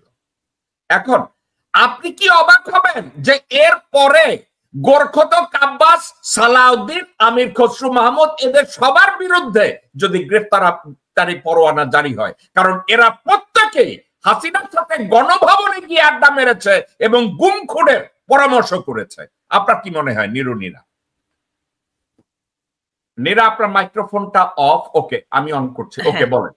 খুব ইম্পর্টেন্ট একটা সাবজেক্ট আপনি তুলছেন, সেটা হলো আপনি যদি গোড়াঘাটে যান তাহলে দেখবেন এটা হলো ভারতের নীল নকশার খেলা। আর এখানে ভিলেন আছে বাংলাদেশের, এই যে কজনের নাম আপনি বললেন সিভিলে, এরা হলো ভিলেন। যখন যে পাত্রে যেভাবে অ্যাক্ট করতে বলছে তারা ঠিক সেইভাবে অ্যাক্ট করেছেন। কারণ এই আর্মি কখনো, আর্মি কারা? এরা হলো বাংলাদেশের নিরাপত্তার জন্য, বাংলাদেশের জনগণকে নিরাপত্তার জন্য হলো আর্মি, এবং সেই আর্মি ভারতের ইন্টারেস্ট প্রোটেক্ট করছে এবং আজ অবধি সেটা করে যাচ্ছে। এটার কোনো পরিবর্তন আমরা গত 16-17 বছর থেকে শুরু করে লাস্ট 16 মাসের কথাও যদি বলেন তার মধ্যেও আমরা দেখতে পাচ্ছি না। তাহলে এখানে আপনি গোড়াঘাটে ওই নীল নকশাটা নিয়ে আসেন না কেন? নীল নকশায় যে এখনো সামনে কিছু নাই সেটা তো আমরা বিলিভ করতে পারছি না। আজকে আপনি বলছেন যে তারা বর্ডার ক্রস করবে না, 16 জন কেন, এই 16 জনের পিছনে আরো আসবে, কিন্তু এই 16 জনের কথা সামনে বলে, কারণ এই 16 জন হচ্ছে কিন্তু ওইভাবে হেলিকপ্টারে যাওয়ার মতো 16 জনেরা, এদের কিন্তু কেউ একটা মানে তাদের টাচও করতে পারবে না। আপনি 650 জনের কথা বলছেন, ওই 650 জনের সাথে এদেরকে কম্পেয়ার করতে পারবেন না। এই 16 জন যারা, এরা মনে করবেন যে ভারতের আর্মির প্রেতাত্মা এখানে বসে আছে। এই 16 জনের ভিতরে ভারত প্রেতাত্মা বসে আছে। এরা হেলিকপ্টারে যাবে, এরা ওপেন চলে যাবে। যেমন বিডিআরের হত্যাকাণ্ড ঘটিয়ে তারা যেরকম এই যে দাদা বাবুরা আমাদের বাংলাদেশের গাধা বাবুদের মলমূত্র ছেড়ে দিয়ে চলে গেছেন, ঠিক সেইভাবেই এই 16 জন যাবে। কিন্তু এই 16 জনের পিছনে আরো যে যাবে এবং তাদের মধ্যে যে ভিলেন আছে, এই 16 জন যাওয়ার পর তারা অটোমেটিক চলে আসবে। তো এই যে যাওয়া আসার সাবজেক্ট যত কথাই বলেন না কেন, আর আজকে এই মীর জাফর ওয়াকারের কথা বলবেন, সে হাসিনাকে সেফ এক্সিট দিয়েছে, এখন তার পালা। ওকে নীরা, ভালো বলেছেন। ডক্টর মাসুদ রহমান, আপনার কাছে আমি খুবই গুরুত্বপূর্ণ বিষয়টা, গুম খুনের উপরে এই প্রথম অ্যারেস্ট ওয়ারেন্ট জারি হয়েছে। এখন আমার যে প্রশ্নটা সেটা হচ্ছে, আপনাকে আমি ঠান্ডা মাথায় বলি, আমি ইমোশনাল না হয়ে, ইলিয়াস আলীর গুমের কথা নিয়ে যখন আলাপ আলোচনা হয়, গোরখতক আব্বাস হঠাৎ করে বলে বসলো যে এর সাথে আওয়ামী লীগ জড়িত না, এর সাথে সরকার জড়িত না। অর্থাৎ সে জানে গুম কারা করেছে। কেন জানে? কারণ সে নিজেই ইনভলভ ছিল এই গুমের সাথে। এখন আরেকটা কথা আমি বলি, খুবই important, $1 million information. S Alam যখন চট্টগ্রামে যে ইলেকট্রিসিটি উৎপাদন কেন্দ্র করেছে, ওইখানে ওই এস আলমের এই ইলেকট্রিসিটি উৎপাদন কেন্দ্রের এটা ম্যানেজ করতো বিহাইন্ড দ্য সিন বিএনপির সালাউদ্দিন। এবং আপনি কি জানেন, এই বিএনপির সালাউদ্দিন এস আলমের বিদ্যুৎ কেন্দ্র মেইনটেইন করতে গিয়ে ওখানকার লোকাল চেয়ারম্যানকে গুম করেছে।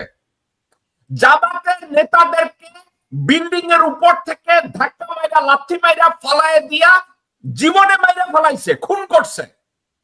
এবং বিএনপি 23 জন না 24 জন পার্বত্য চট্টগ্রামে তাদেরকে শান্তি বাহিনীর সহায়তায় গুম করাইছে।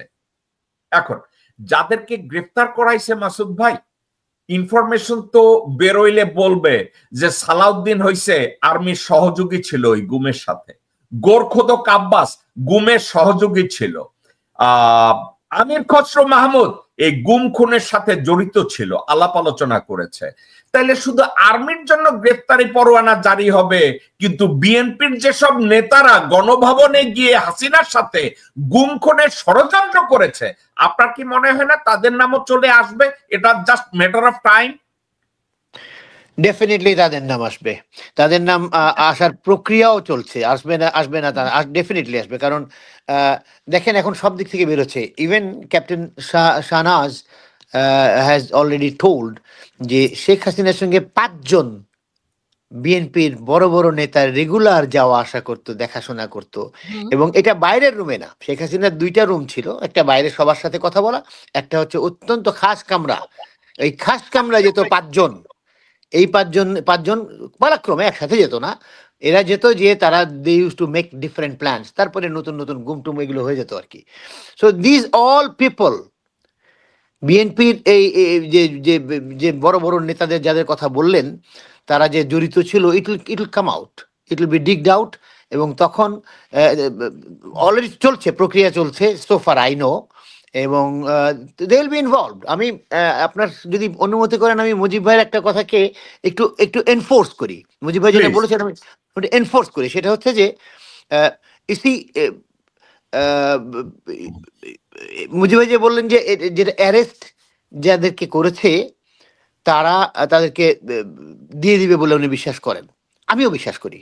কেন আমি বলি, নিরুনিরের সন্দেহ ঠিক আছে, কোনো সন্দেহ নেই, আমি ওটা নেগেট করছি না, বাট আমি যেটা বলতে চাচ্ছি, আগে যখন 520 জন বা 22 জনকে পার করে দেয় তখন কিন্তু জনমত যায়নি তার এগেনস্টে, বা কিভাবে যাবে এটা কেউ জানতো না, যাবে কিনা তাও জানতো না, এই বাধাগুলো ছিল না। আর্মি কোনো বাধা দিচ্ছে না, আর্মি কোনো তার সামনে কোনো অবস্থাকেল না, সে একেবারে স্বাচ্ছন্দ্যে পার করে দিছে। ওই স্বাচ্ছন্দ্যটা এখন সে এনজয় করতে পারছে না, হি ক্যানট। এখন তার সামনে দুইটা বড় বড় জিনিস, একটা হচ্ছে মুজিব ভাই যেটা বললো, কোর্টের আইন। আপনি যে যখনই কোর্ট বলবে অ্যারেস্ট করো, সে যদি তার বিরুদ্ধে কাজ করেছে, contempt of court, contempt of court immediately gets him out of his job, and so তার কমান্ড তখন কেউ মানবে না। So he is in a very very dire সিচুয়েশনটা খুব ভালো না। সে খামাখা এই পথে আসে নাই, আঙ্গুলটা একটু বাঁকা হয়েছে তো এই জন্য সে উঠতেছে এখন আর কি। তো ব্যাপারটা এখন ভিন্ন রকমের। ইট ইজ তারপরে তার দুইটা জিনিসকে ফেস করতে হচ্ছে, একটা কোর্টের আইন, একটা আর্মি। সলিড আর্মি যদি থাকতো তার সাথে, সলিড, তার কথাই চলবে সব, তাহলেও একটা পদক্ষেপ সে হয়তো নিতে পারতো। Army is not solid. কয়েকজন জেনারেল ছাড়া নোবডি ইজ উইথ হিম, এটা সেও জানে, এটা প্রফেসর ইউনুস জানে, এটা কোর্ট, এটা সবাই জানে। Everybody knows it, that people of almost all the members of Bangladesh Army patriotic, সমস্ত লোকজন হচ্ছে দেশপ্রেমিক। এই দেশপ্রেমিকরা তারা এটার বিচার চায়। ওদেরকে বাদ দিয়ে এই বিচার না করতে দিয়ে যাওয়াটা, এই বাধাগুলো তার সামনে এখন আছে। আগে যে বাধা পায় না এই 526 জন বা 626 জনের জন্য, এখন তা নয়। এখন পথটা খুব অমসৃণ, এই পথে মুভ করাটা তার জন্য খুব রিস্ক হয়ে যাবে। একটা জিনিস মনে রাখতে হবে, যে যখন ওয়ারেন্ট বের হয়, যেটা মুজিব ভাই একটু আগে ইঙ্গিত দিলেন, হি ক্লিয়ারলি সেড দ্যাট ম্যাজিস্ট্রেট কোর্টের ব্যাপারটা কি। আপনি ম্যাজিস্ট্রেট কোর্টে যাবেন, কোনো প্রমাণের কিছু দরকার না, একজনের নামে কেস করলেন, তাকে অ্যারেস্ট করা হবে, তখন তার উপরে বিভিন্ন রকমের ইনভেস্টিগেশন হবে, ইনভেস্টিগেশন চার্জশিট হলে তাকে রাখবে, চার্জশিট না হলে তাকে ছেড়ে দেবে। এটা হচ্ছে নর্মাল একটা case in magistrate court. That is not the case in international criminal court or tribunal. ওখানে আগে প্রমাণ সংগ্রহ করতে হবে। You must get everything in, সমস্ত ইনভেস্টিগেশন কমপ্লিট করে ইউ আর শিওর, তখন দিবেন। তারা তখন আমলে নিবে কিনা, এই কেস দেখার পরে আমলে নিচ্ছে কিনা, একটা কথা দেখছেন, বলছে উনি আমলে নিয়েছেন, তার মানে হি finds it fully judicially, it is okay to take this case, enforceable. তার মানে আপনি ধরে নিতে পারেন যাদের নামে ওয়ারেন্ট হয়েছে, it's definite that they will be proven guilty, একদম ডেফিনিট। ওই প্রমাণ নিয়েই তারপরে এই কেসটা করা হয়। That is a difference between a normal magistrate court and international criminal court or tribunal. এই ডিফারেন্সটা আছে আর কি। সো এই সমস্ত কারণে ইটস ভেরি ডিফিকাল্ট। ওইখান থেকে যখন চলে আসছে, এটা খুব, ওরা করবে না তা না, নিরুনিরার সাথে একমত, যে ওরা করার চেষ্টা করবে, বাট এখন আর চেষ্টা করে লাভ নেই। এখন ওই যে শেখ হাসিনার গদি বাঁচাতে পারে নাই নিজের জীবনের জন্য চিন্তা করে, সেই 15 জনের জন্য নিজেকে বিপদে ফেলবে বলে আমি মনে করতেছি না। ইয়েস, সে ডাবল গেম খেলে, যেমন আপনি, আই এম শিওর আপনি এটাতে আসতে যাচ্ছেন এবং আপনি আমার থেকে এই ব্যাপারে ভালো জানেন। সেটা যে সে বিএনপির কিছু অফিসারকে, আর্মির কিছু অফিসারকে বিএনপির সাথে যোগাযোগ করাচ্ছে, এবং সে আর্মি অফিসার নিজে যোগাযোগ করতেছে, তা না, he is directed by Waker, যার কথা আপনি বলবেন বলে আমি মনে করছি। He is directed by Waker, যে তুমি যে যোগাযোগ করো, এবং ওয়াকার বলতে আমি জানি না, I don't know. That's how এই ডাবল গেমটা সে খেলে আর কি। মাসুদ ভাই, আপনি ওই স্পটটা এসেছেন, আমি একটু টাচ করি এটার উপরে, আপনি যদি একটু কিছু বলেন। ওয়াকার বিএনপির এই মুহূর্তে ভারতপন্থী যারা আছে তাদেরকে কোলে নিয়ে উনি ঘুমাচ্ছিলেন। ইন্ডিয়ান হাই কমিশন এবং বঙ্গভবন, এদের রঙ্গলীলা, রঙ্গমঞ্চটা হচ্ছে বাংলাদেশে এখন বঙ্গভবন অথবা ইন্ডিয়ান হাই কমিশন। খুব টপ সিক্রেট হইলে ইন্ডিয়ান হাই কমিশনে যায়, কারণ ওটা ডিপ্লোম্যাটিক জোন, ওখান থেকে তথ্য বাইরে যাবে না, এটাই তাদের ধারণা। এখন ওয়াকার কি করেছে? ওয়াকার দেখেছে আমির খসরু মাহমুদ এবং গোরখদক আব্বাসের পজিশনটা একটু ঢিলা ঢালা, তারা ওপেন হয়ে গেছে, এক্সপোজড। তখন আমেরিকা থেকে মির্জা ফখরুল দেশে যাওয়ার সাথে সাথে তাকে 1-on-1 মিটিং এ ডেকেছে। এখন মজার কথা, এই মিটিং এর প্লেসটা কিন্তু কেউ ডিসক্লোজ করে নাই। আর্মি হেডকোয়ার্টারে মিটিং হয়েছে, না ইন্ডিয়ান হাই কমিশনে মিটিং হয়েছে, নাকি বঙ্গভবনে মিটিং হয়েছে? আপনাদেরকে আমি জানাই, মিটিংটা হয়েছে বঙ্গভবনে। এখন ওখানে আলোচনার পরে তারেক রহমানকে কনভিন্স করার জন্য, by the way Tarique Rahman কিন্তু হি ইজ ইন এ লালা ল্যান্ড, কোন দিকে যাবে, শ্যাম রাখি না কুল রাখি, তারেক রহমানকে কনভিন্স করার জন্য এসইউর কমান্ড্যান্ট শামসকে পাঠাইছে লন্ডনে। লন্ডনে গিয়ে তারেক রহমানকে বলছে আপনি দেশে আসেন, আপনার জন্য আমরা হামবিজ দেব, আপনার সিকিউরিটি আমরা দেখব, বেগম জিয়ার জন্য আমরা এইটা দেব ওইটা দেব, আপনারা দেশে আসেন। কেন জানেন? এই মুহূর্তে ভারতপন্থীরা সরাসরি ওয়াকারকে সাপোর্ট করতেছে, কিন্তু বিএনপির মেইন নেতৃবৃন্দ যারা ভারত বিরোধী, যারা বাংলাদেশের পক্ষে, তারা কিন্তু ওয়াকারকে আর খালেদ আর্মি ব্রাসকে, যারা ভারতপন্থী, তাদেরকে সাপোর্ট করবে না। ওয়াকার ক্যালকুলেট করেছে যদি বেগম জিয়া এবং তারেক রহমান তাকে সরাসরি সাপোর্ট দেয়, then he has little bit of cushion to have একটু নরমালসি, তারা একটু ভালো ফিল করবে। কিন্তু এই সার্জারি করতে গিয়া, এই অপারেশন করতে গিয়া শামস সফল হয় না, বিফল মনোরথে ব্যাক করছে। সিচুয়েশনটা এই, আপনি যে কথাটা ইঙ্গিত করছেন। এখন ওয়াকার যে ষড়যন্ত্রগুলো করছে, এটা কি শুধু তার চেয়ারটাকে রক্ষা করার জন্য, নাকি বিডিআর পিলখানা ম্যাসাকার উঠে আসলে ওয়াকার নিজেই ইনডাইরেক্ট হবে, তার চাকরি যাবে, সারা জীবন সে পচবে, ফাঁসির পদ্ধতিতে সে ঝুলবে, এটাকে বাঁচানোর জন্য কোনটা আপনার মনে হয়? তার আপনি যে পরবর্তী যে কারণগুলো বলেন ওগুলো অত্যন্ত ভয়ঙ্কর কারণ, কিন্তু হি উইল বি ইনভলভড। তাকে যখন যদি নিয়ে আসা হয় তাহলে পরে দেখা যাবে যে lots of cases are going against him, starting from BDR. ওখানে সে টুয়াইসি ছিল, he had duties to do, he did not. সে বরং তৎকালীন 46 ব্রিগেড কমান্ডারকে হি অপোজ, যে ওখানে যাওয়া যাবে না। এটা সাক্ষী আছে। মুশকিল হলো যে এটা সাক্ষী আছে এবং সেটা টেলিভিশনে ক্যামেরার সামনে বলাও হয়ে গেছে। Whole nation has seen that. So those things will come, ওইগুলো আসবে। সো তার আমার মনে হয় যেটা একটা মানুষ এবং এবং মোটামুটিভাবে স্বার্থপর মানুষ হিসাবে ওয়াকার সাহেব ওনার নিজের মানে সমস্যাগুলো দেখছেন, যে এই সমস্ত কিছু করা হচ্ছে এখন তার নিজেকে বাঁচানোর জন্য।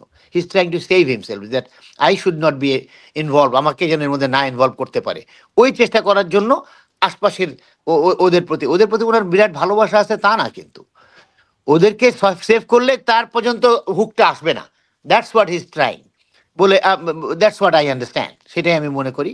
এবং it's going to be very difficult, ওনার জন্য অত্যন্ত ডিফিকাল্ট, কারণ উনি আর্মির ওই সমর্থনটা পান নাই। উনি জনগণ তার বিরুদ্ধে, এই যে বললেন না মুজিব ভাই, জনগণ যদি থাকে কারোর সাথে, জনগণ তার বিরুদ্ধে। আর এটা পাকিস্তান আর্মি না, it is Bangladesh army. Pakistan আর্মির উপরে যা বললো একদম সলিডলি সবাই একটা কথা বলে হ্যাঁ ইয়েস। বলা হয় না, একটা যোগ করে বলা হয় যে পৃথিবীর বিভিন্ন country has an army and Pakistan army has a country. বুঝতে পারছেন? পাকিস্তান আর্মি যা খুশি তাই করতে পারে। ওই নওয়াজ শরীফ বলার পরেও আপনার ওর নাম কি বলে, প্লেন থেকে কমান্ড করে এসে দখল করতে পারে। That's not the case in Bangladesh. এটা বাংলাদেশে এটা না। বাংলাদেশের লোকরা আরেকটু বেশি চোখ কান খোলা। আমি পাকিস্তানকে অপমান করছি না, বাট তারা চোখ কান বন্ধ করে চলে, আমার কাছে মনে হয়। এরা চোখ কান খোলে এবং দেশপ্রেমিক। So they are not going to listen to this. আপনি জানেন না, আমি তো কতবার, আপনি আপনার সোর্সে জানেন আমি কতজনের সাথে কথা বলেছি, starting from Havaldar, warrant officers, sergeant, up to Lieutenant General. I have talked বিভিন্ন জায়গায়, বিভিন্ন সময়, বিভিন্ন ইয়েতে। এভরিবডি ওয়ান্টস যে এদের বিচার হোক। তারা মনে করে আমাদের উপর একটা গ্লানি চলে আসছে, এই কয়েকটা লোক গ্লানি নিয়ে আসছে, আমাদেরকে নষ্ট করে ফেলছে আমাদেরকে। দে ওয়ান্ট এই বিচার। এই যে গণ অসন্তোষ, মনে হয় না আপনি যে বললেন না যে বিএনপি খুব লাভ করতে পারে না, দ্যাটস ট্রু। কেন? বিএনপির কি লাভ? আর্মির পক্ষে ইয়ে করে এদেরকে ছেড়ে দিয়ে সমস্ত জনগণের চেতনার এগেইনস্টে কাজ করে বিএনপির কি লাভ?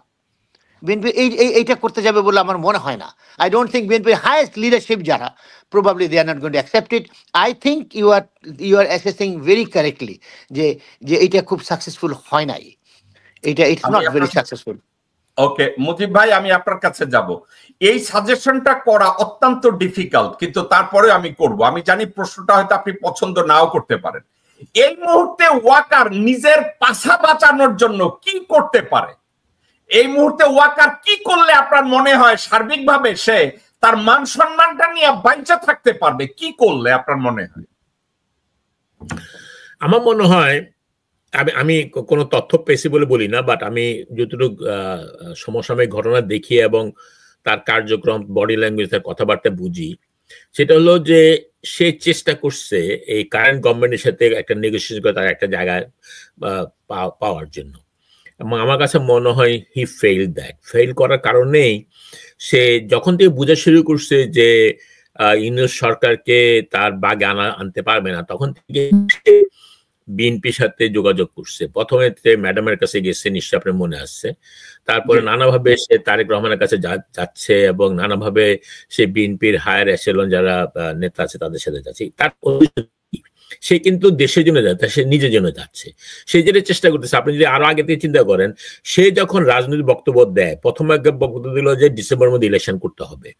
সেটা কেন করতেছে সেগুলো? কারণ হলো সে জানে যে যখন সে মনে করতেছে যে আগামী দিনে ক্ষমতায় বিএনপি আসবে এবং বিএনপি যদি আসে, সে অলরেডি তাদের সাথে কথাবার্তা বলে রাখছে যে তাকে অ্যাটলিস্ট সেভ করবে বিএনপি। তাকে হয়তো দেখাবে যে সে একটা বিরাট হিরো, সে 5ই আগস্টে দেশের জন্য একটা বিরাট ই করছে, সে না থাকলে দেশটা আজকে এখনো হাসিনা সরকারের আন্ডারে থাকতো, হোয়াট এভার ইট ইজ, দিয়ে তাকে একটা বিরাট হিরো বানিয়ে দেখাবে যে হ্যাঁ সে টুকটাক কিছু অন্যায় তো করছে, আমরা তার বিরুদ্ধে তাকে মাফ করে দিলাম। একটা রাজনৈতিক দল এটা করতে পারে তাদের নিজেদের স্বার্থে, এবং রাজনৈতিক দল এটা ভেবে অ্যাসেস করতে পারে যে আর্মি যদি আমার পিছনে থাকে, আমি যত অপকর্ম করি না কেন আমি পার পেয়ে যাবো, কারণ আর্মি আমার পিছনে থাকবে, ভারত আমার পিছনে থাকবে, জনগণ আমার পিছনে না থাকলে হবে। তবে আমি মনে করি যে বিএনপির রাজনীতিবিদ যারা আছেন, যারা সিনিয়র আছেন, তারা বাংলাদেশের হিস্ট্রিটা ভালো করে পড়া উচিত। তারা বাংলাদেশের জনগণের চেতনাকে ভালো করে বোঝা উচিত।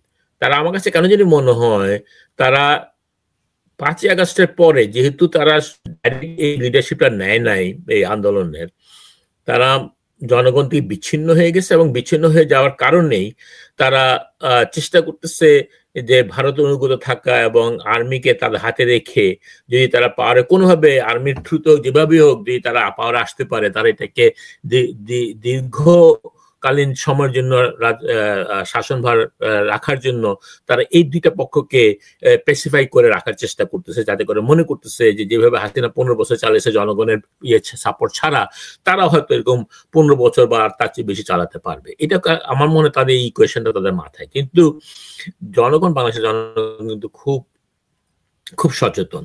আমি বিশ্বাস করি না যে যেখানে হাসিনা পারেনি টিকে থাকতে, অন্য কোনো সরকার এসে ভারতের আধিপত্যবাদকে মেনে নিয়ে এবং উত্তরপাড়ার ব্লেসিংকে রেখে জনগণকে ছাড়া এই দেশকে শাসন করতে পারবে বলে আমার বিশ্বাস হয় না। আমার কাছে এখনো আমি বিশ্বাস করি যথেষ্ট সচেতন ব্যক্তি এসে পড়ছে। আপনি নিশ্চয়ই দেখেন যে এখন ওই যে আগেকার দিনে যে বয়ান ছিল সকল প্রগতিশীলদের, সকল সুশীলদের, তারা কিন্তু গার্বেজে চলে গেছে। এখন তাদের কথা কেউ বলেও না, তাদের কথা কেউ শুনেও না। 2-4টা পত্রিকায় যারা এখনো চেষ্টা করতেছে ভারতের আধিপত্যবাদ এবং তাদেরকে ইয়ে করার জন্য, তাদেরকেও মানুষ এখন থুতু দিচ্ছে। কিছুদিন পরে দেখবেন জায়গায় জায়গায় বাংলাদেশে, ঢাকাতে, নানা শহরে থুতু স্তম্ভ তৈরি হবে এবং এদের ছবি দিয়ে এদেরকে মানুষ থুতু দেওয়া শুরু করবে। তো জনগণ এইভাবে, মানে আপনি বিশ্বাস করেন, এই যে আমি কাল আজকে একজনের কাছে শুনতেছিলাম, মনে হয় হাসিনুর রহমান সাহেব বলছিলেন কর্নেল, যে আর্মির ভিতরে এবং নানা জায়গায় এরকম থুতুস্তম্ভ তৈরি করা। আমি কালকে চিন্তা করতেছিলাম যে আসলে একটা জায়গা থাকতে হবে যেখানে বীরের এক স্তম্ভ থাকবে একটা ওয়ালে, যারা স্যাক্রিফাইস করেছে, যারা বীর আমাদের, তাদেরকে আমরা ফুল দিব। আর তার ঠিক অপোজিট সাইডে একটা ওয়ালে থাকবে এইসব ক্রিমিনালদের, যেখানে মানুষ থুতু দিবে, জুতা মারতে পারবে। এবং এটা হতে হবে আমাদের দেশে, এটা প্রধান সড়ক হোক, যেখানেই হোক, এটা থাকতে হবে, যাতে জনগণ প্রতিদিন বুঝতে পারে, প্রতিদিন এই জিনিসটা বুঝে, এবং যারা আর্মিতে থাকবে বা যেখানে থাকে, সরকারের ব্যুরোক্রেট থাকে, যেখানে থাকে, তারা এই রাস্তায় যাবে আর দেখবে যে দেশের সাথে গাদ্দারি করলে, জনগণের উপরে জুলুম করলে, দেশের টাকা চুরি করলে তার পরিণতি কি হয়। এবং এটা সবসময় থাকতে হবে আমাদের দেশে। এবং যারা দেশের জন্য স্যাক্রিফাইস করে, তাদের কাছে প্রতিদিন যে ফুলের মালাটা যাবে, সে বুঝবে যে দেশের জন্য স্যাক্রিফাইস করলে, জনগণের স্যাক্রিফাইস করলে জনগণ কিভাবে তাদেরকে মনে রাখে, কিভাবে শ্রদ্ধা করে, আর দেশের বিরুদ্ধে কাজ করলে জনগণ কিভাবে থুতু দেয়, কিভাবে জুতা মারে। আর অন্য কিছু মারার কথা আমি বললাম না, অন্য কিছু মারার অধিকার জনগণের আছে, কিন্তু আমি আপনার প্রোগ্রামে জানেন আমি একটু বেশি বলি না, তো অন্য কিছু মানার কথা আমি বলতে চাই না। ওকে, ঠিক আছে মুজিব ভাই, আমি আলটিমেটলি আমাদের এটা করতে হবে। এবং আমি আপনার কাছে ব্যাক করতেছি মুজিব ভাই, আমি আপনার কাছে ব্যাক করব।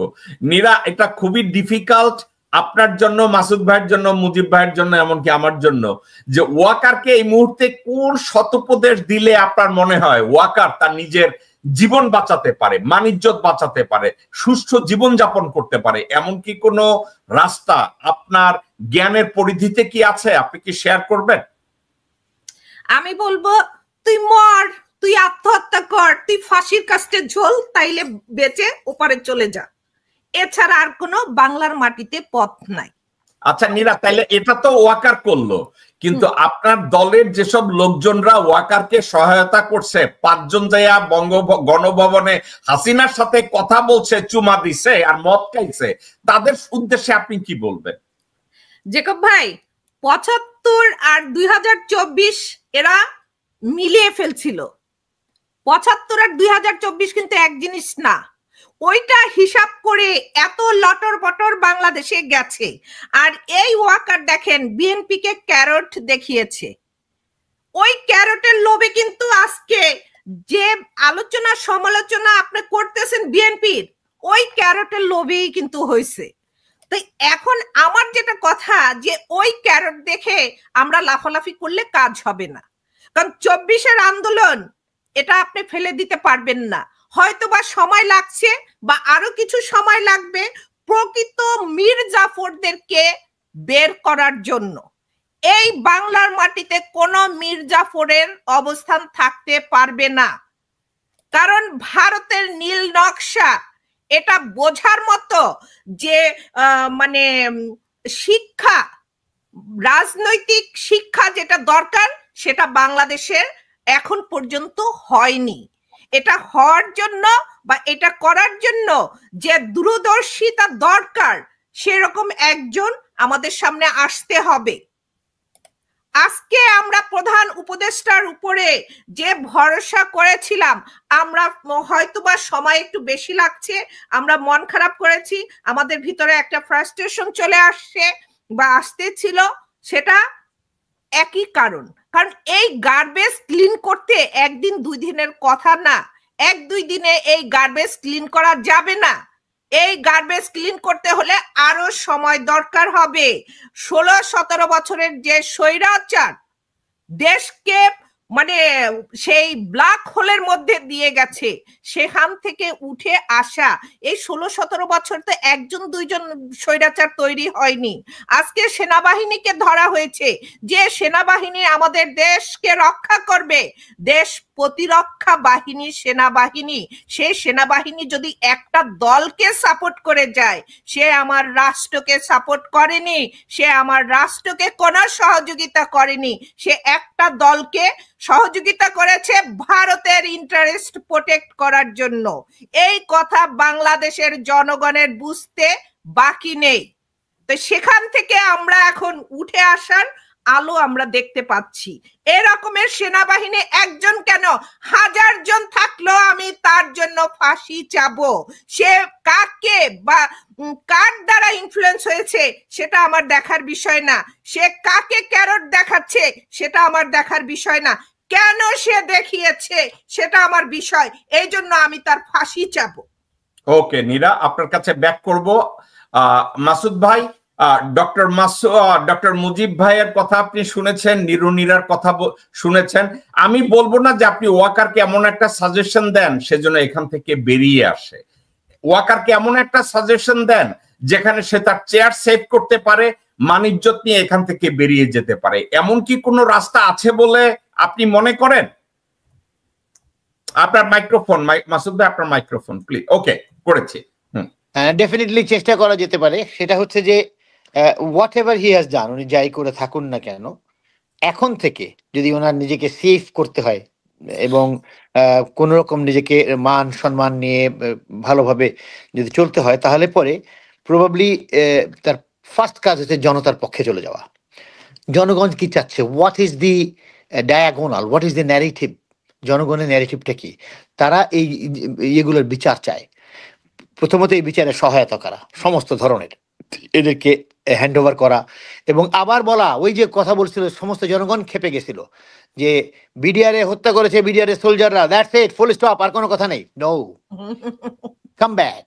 ওইটাকে আবার রিভাইভ করে প্রপারলি বিচারের কথা অঙ্গীকার জনগণের সামনে করেন, করলে পরে যেটা আপনি বলেছিলেন প্রথম দিন যখন 5ই আগস্টে বলেছিলেন যে সমস্ত কিছুর বিচার হবে, come back to that point. ওইখানে আসলে তখন আপনাকে you are looking like a hero, but now you don't look like a hero any longer because of your activities.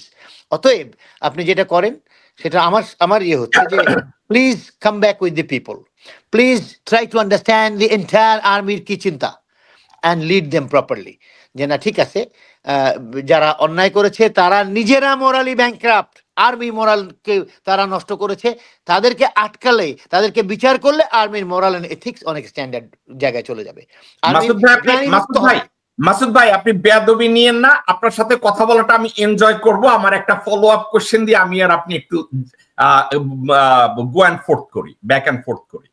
আমার মনে হয় ওয়াকার যদি এই মুহূর্তে রাজসাক্ষী হয়, রাজসাক্ষী হয়ে হাসিনার সব অপকর্ম, এই বিডিআর এর সাথে ভারতের সব অপকর্ম এবং আর্মি আফসারের চারপাশে যারা যারা এসব অপকর্ম করছে, ওয়াকার যদি এসে বলে যে আল বিকাম দ্য গভর্নমেন্ট উইটনেস, তাইলে ওয়াকার তার চাকরি সেভ করতে পারে, ওয়াকার তার জীবন বাঁচাতে পারে, ওয়াকার এখানে মান সম্মান নিয়ে বুক উঁচু করে দাঁড়াতে পারে। আপনার কি এটা মনে হয় না মাসুদ ভাই? কি মানে যদি উনি ওই রাস্তা ধরেন, that is a more secure way of saving himself, আর একটু সিকিউর, কিন্তু পরবর্তী জীবনটা হি মাইট বি লুকড আপন যে সে তার নিজস্ব লোকজনের জন্য কিছুই করে নাই, he has just saved himself. এখানে তাই করে নাই মাসুদ ভাই। হাসিনা কি করছে? হাসিনা পালায় যাওয়ার সময় আওয়ামী লীগের কোন নেতা কর্মীরা নিছে শুধুমাত্র তার আত্মীয় স্বজন ছাড়া। সেখানেই তো তাকে তার সিস্টেমে তারা চলে গেছে, সে নিয়ে গেছে, এটা আপনাকে তাকে ক্রেডিট দিতে হবে। সেখানেই তো তার সাথে হাসিনার সেখানেই তো হাসিনার সাথে তার ডিফারেন্সটা দেখাতে হবে। হাসিনা যেই লেভেলের, অত নিচের লেভেলের না যাওয়াটা খুবই কষ্টের। আপনি যতই চেষ্টা করেন অত নিচে নামতে পারবেন না। মানুষ এত নিচে নামতে পারে, দ্যাট হাসিনা হ্যাজ শোন। অত নিচে কি ওয়াকারও নামবে? আমার মনে হয় না আর কি।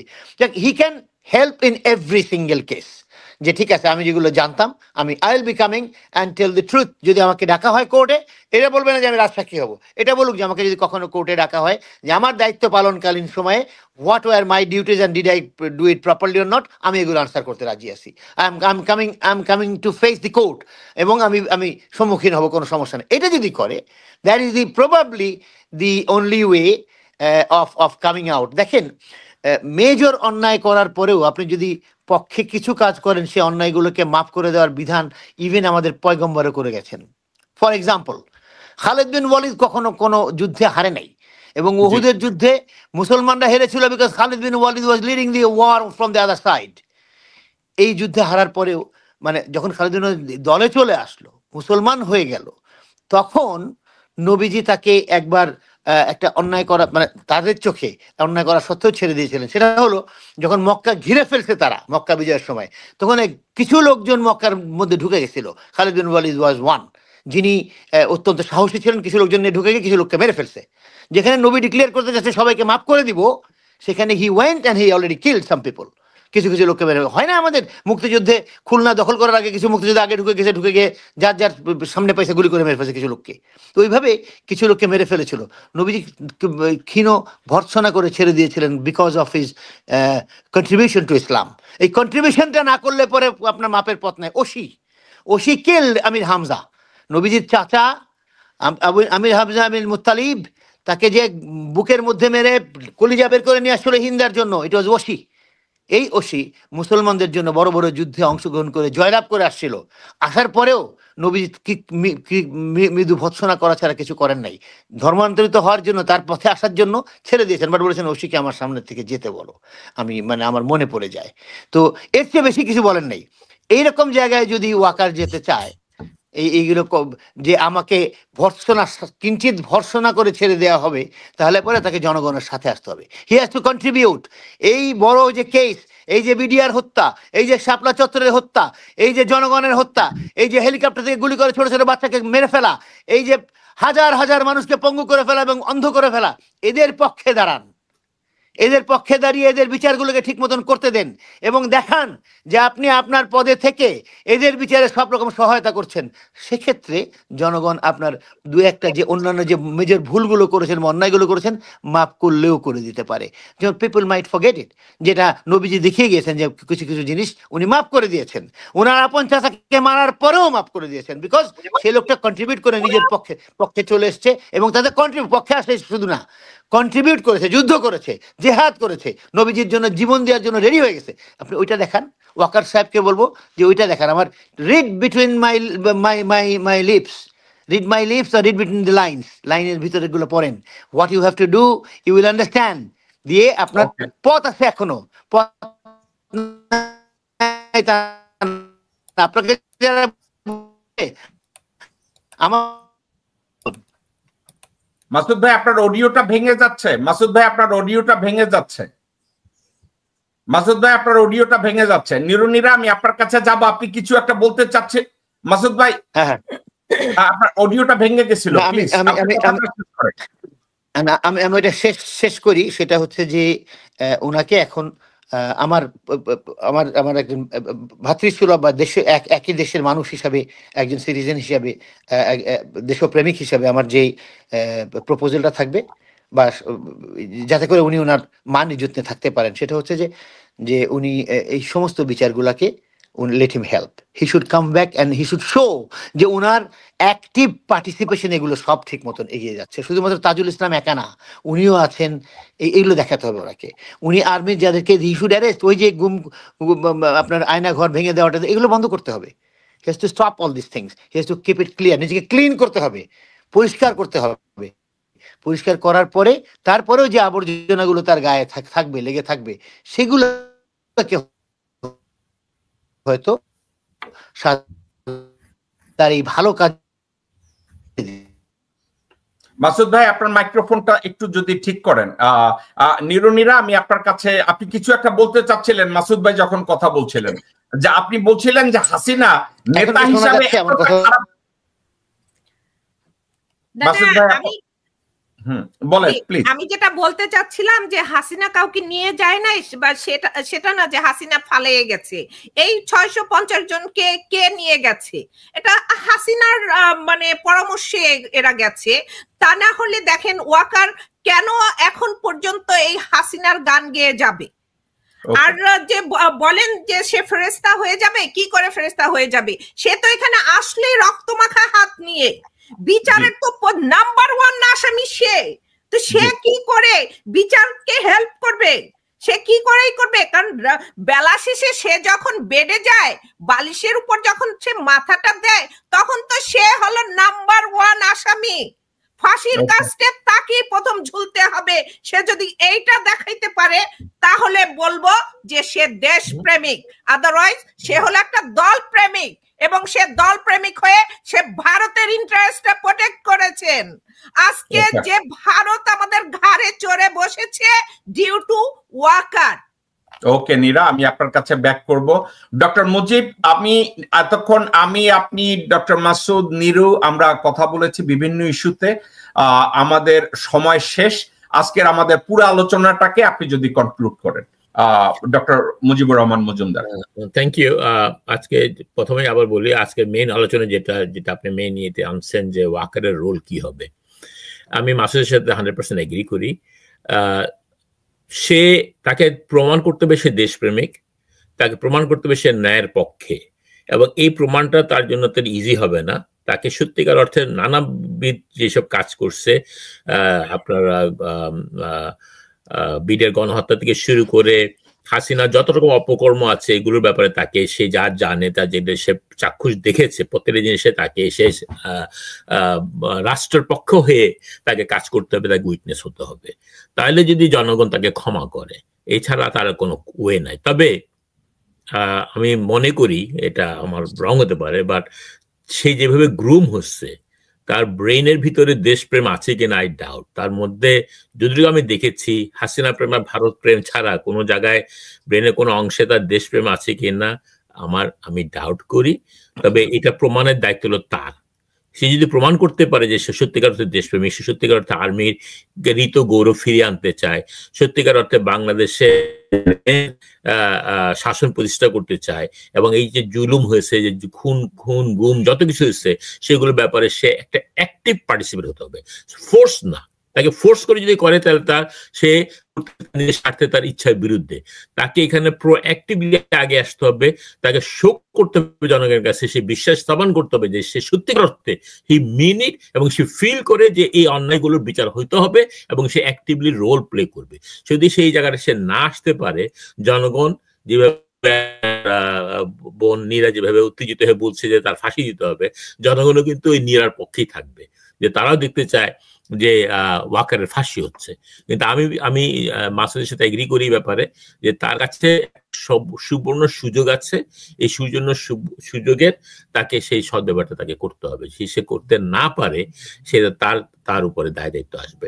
এবং আমি আবারও বলবো শেষে যে এই অন্তর্বর্তী সরকারকে আমি ধন্যবাদ জানাই, তাজুল ইসলাম সাহেব এবং প্রসিকিউটর এবং বিচারক সবাইকে আমি এ ব্যাপারে অভিনন্দন জানাই, এবং আমি তাদেরকে এইটুকু বলতে চাই, জনগণ আপনার পক্ষে আছে, জনগণ দেখতে চায় যত রকম অপকর্ম হয়েছে, সে কোন দল করে, কোন নেতা কি, এটা বড় কথা না, কোন আর্মিতে আছে না কিসে আছে না ব্যুরোক্রেসি, তার বড় কথা। ন্যায় অন্যায় বিচার বাংলাদেশে এস্টাবলিশ করতে হবে, এবং প্রতিটা অন্যায় বিচার করতে হবে। সে একটা রিক্সাওয়ালাকেও যদি মেরে ফেলে সেটা একটা অন্যায়, সেটারও বিচার আমি চাই।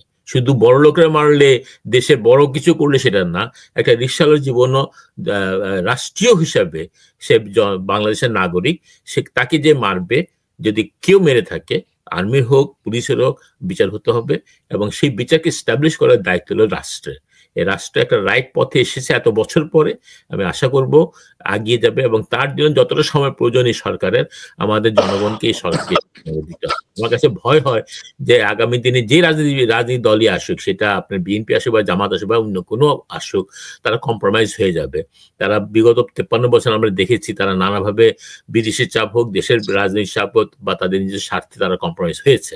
আমরা চাবো না যে এই মুহূর্তে একটা চলমান প্রক্রিয়াতে, যেখানে একটা প্রসেস শুরু হচ্ছে, এটা কোনোভাবে বাধাগ্রস্ত হোক, এবং তার জন্য যতটা সময় প্রয়োজন আমি মনে করি জনগণের পক্ষ থেকে, আমি জানি জনগণ এই দায়িত্ব এই সরকারকে দিয়েছে, এবং they want to give more time. প্রয়োজনে যত সত্য তারা কাজটা করবেন এবং এই কাজটা সম্পন্ন করবেন, কারণ আমার জনগণ বিশ্বাস করে না যে একটা রাজনৈতিক দল ইলেকশনের মাধ্যমে এসে এই জিনিসগুলো সুষ্ঠুভাবে করতে পারবে। তারা গত 1-1.5 বছরে তারা এটা প্রমাণ করতে পারেনি, কোনো রাজনৈতিক দল প্রমাণ করতে পারেনি যে তারা সিনসিয়ার এই ব্যাপারে, যেটা এই সরকার প্রমাণ করতেছেন এই মুহূর্তে, সেটাও তারা করতে পারেনি। এবং তারা ইনফ্যাক্ট তারা দাবিও জানায় নাই যে এইটা একটা প্রিরিকুইজিট বিফোর ইলেকশন। সুতরাং এখানে জনগণের অবিশ্বাস আছে।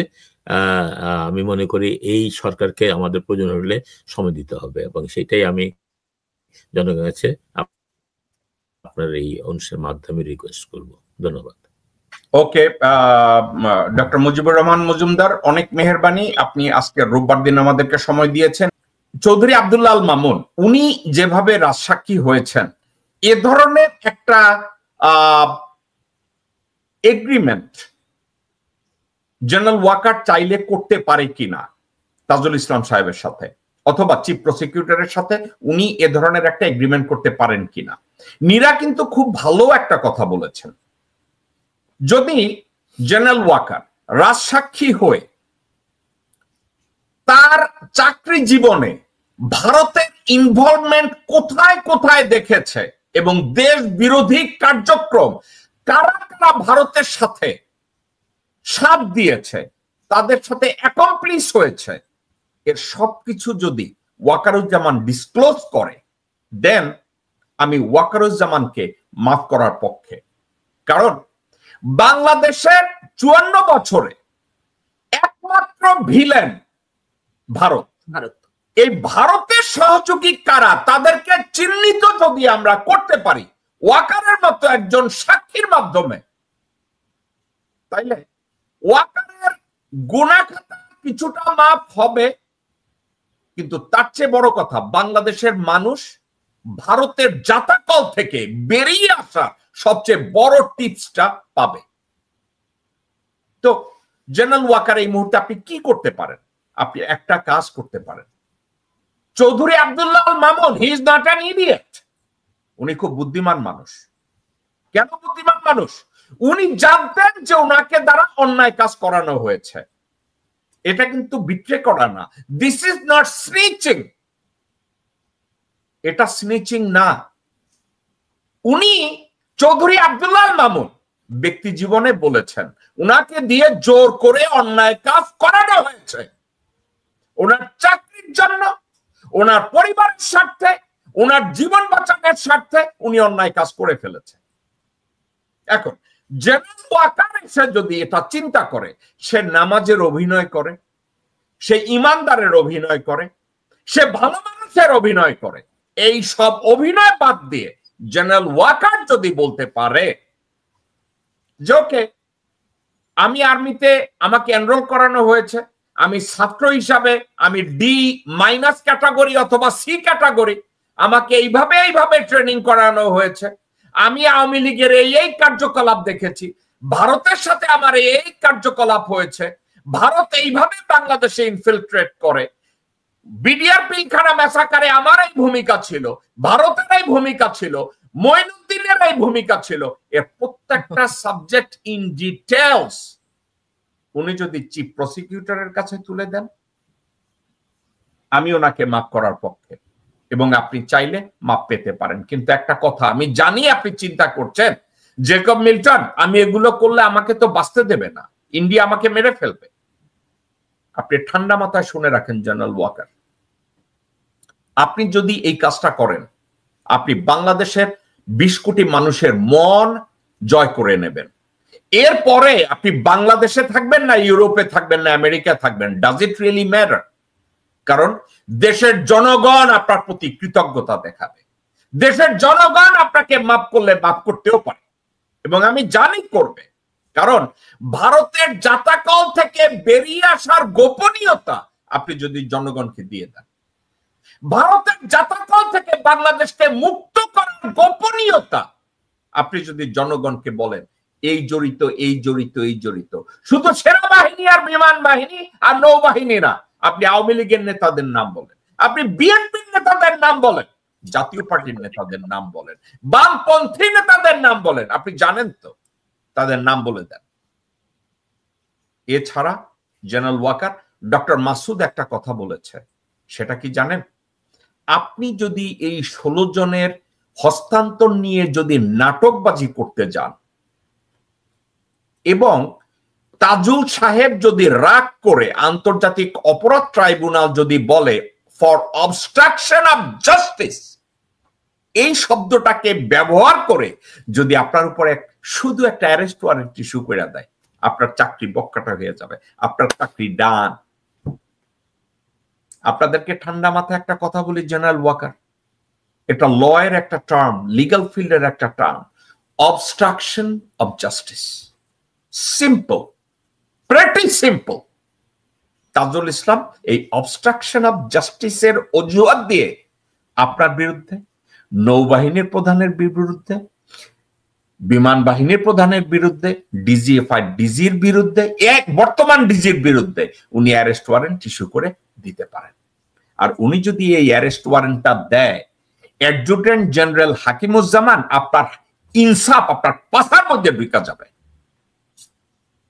আপনিও চাকরি হারাবেন।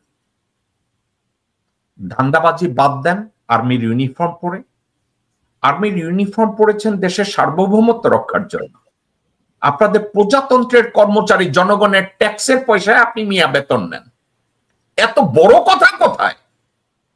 মিয়া ঠান্ডু মাথা হাকিমুজ্জামান চলতে সব কাছে হারাম খাইতে খাইতে, আবার ওইখানে ইনসাফের দোহাই দেন। কোন দোহাইতে কাজ হবে না, এত বার বাইরের না, ঠিক আছে? এত বার বাইরের না। আল্লাহ ছাড় দেন কিন্তু ছেড়ে দেন না। আপনারা শেষ ধাপে গিয়ে পৌঁছেছেন। আমার দেশটাকে, আমার মাতৃভূমিকে রসাতলের কাছাকাছি নিয়েছেন। নীরা যখন বলে ওয়াকার তুই মর, আমি নীরাকে থামাতে চাইছি, কিন্তু আমার বিবেক আমাকে আটকায়া দেয়, কারণ আপনারা মৃত্যুদণ্ড পাওয়ার মতোই কাজ করেছেন। আপনাদের বেঁচে থাকার আসলে কোনো অধিকার নাই। আমি কি মনে করি আপনাদের পরিবর্তন হবে? আল্লাহ ভালো জানেন, আল্লাহ ভালো জানেন। কিন্তু একটা কথা, রাজনৈতিক দল স্পেশালি বিএনপির এসব হারামখোর দেশদ্রোহী হায়নাদের বলছি, সালাউদ্দিন, গোরখোদক আব্বাস, আমির খসরু মাহমুদ, ইকবাল হোসেন টুকু, সামাওয়াই, আব্দুল আউয়াল মিন্টু, তাবিত আউয়াল, রেডি হয়ে যাও বাছাধনরা।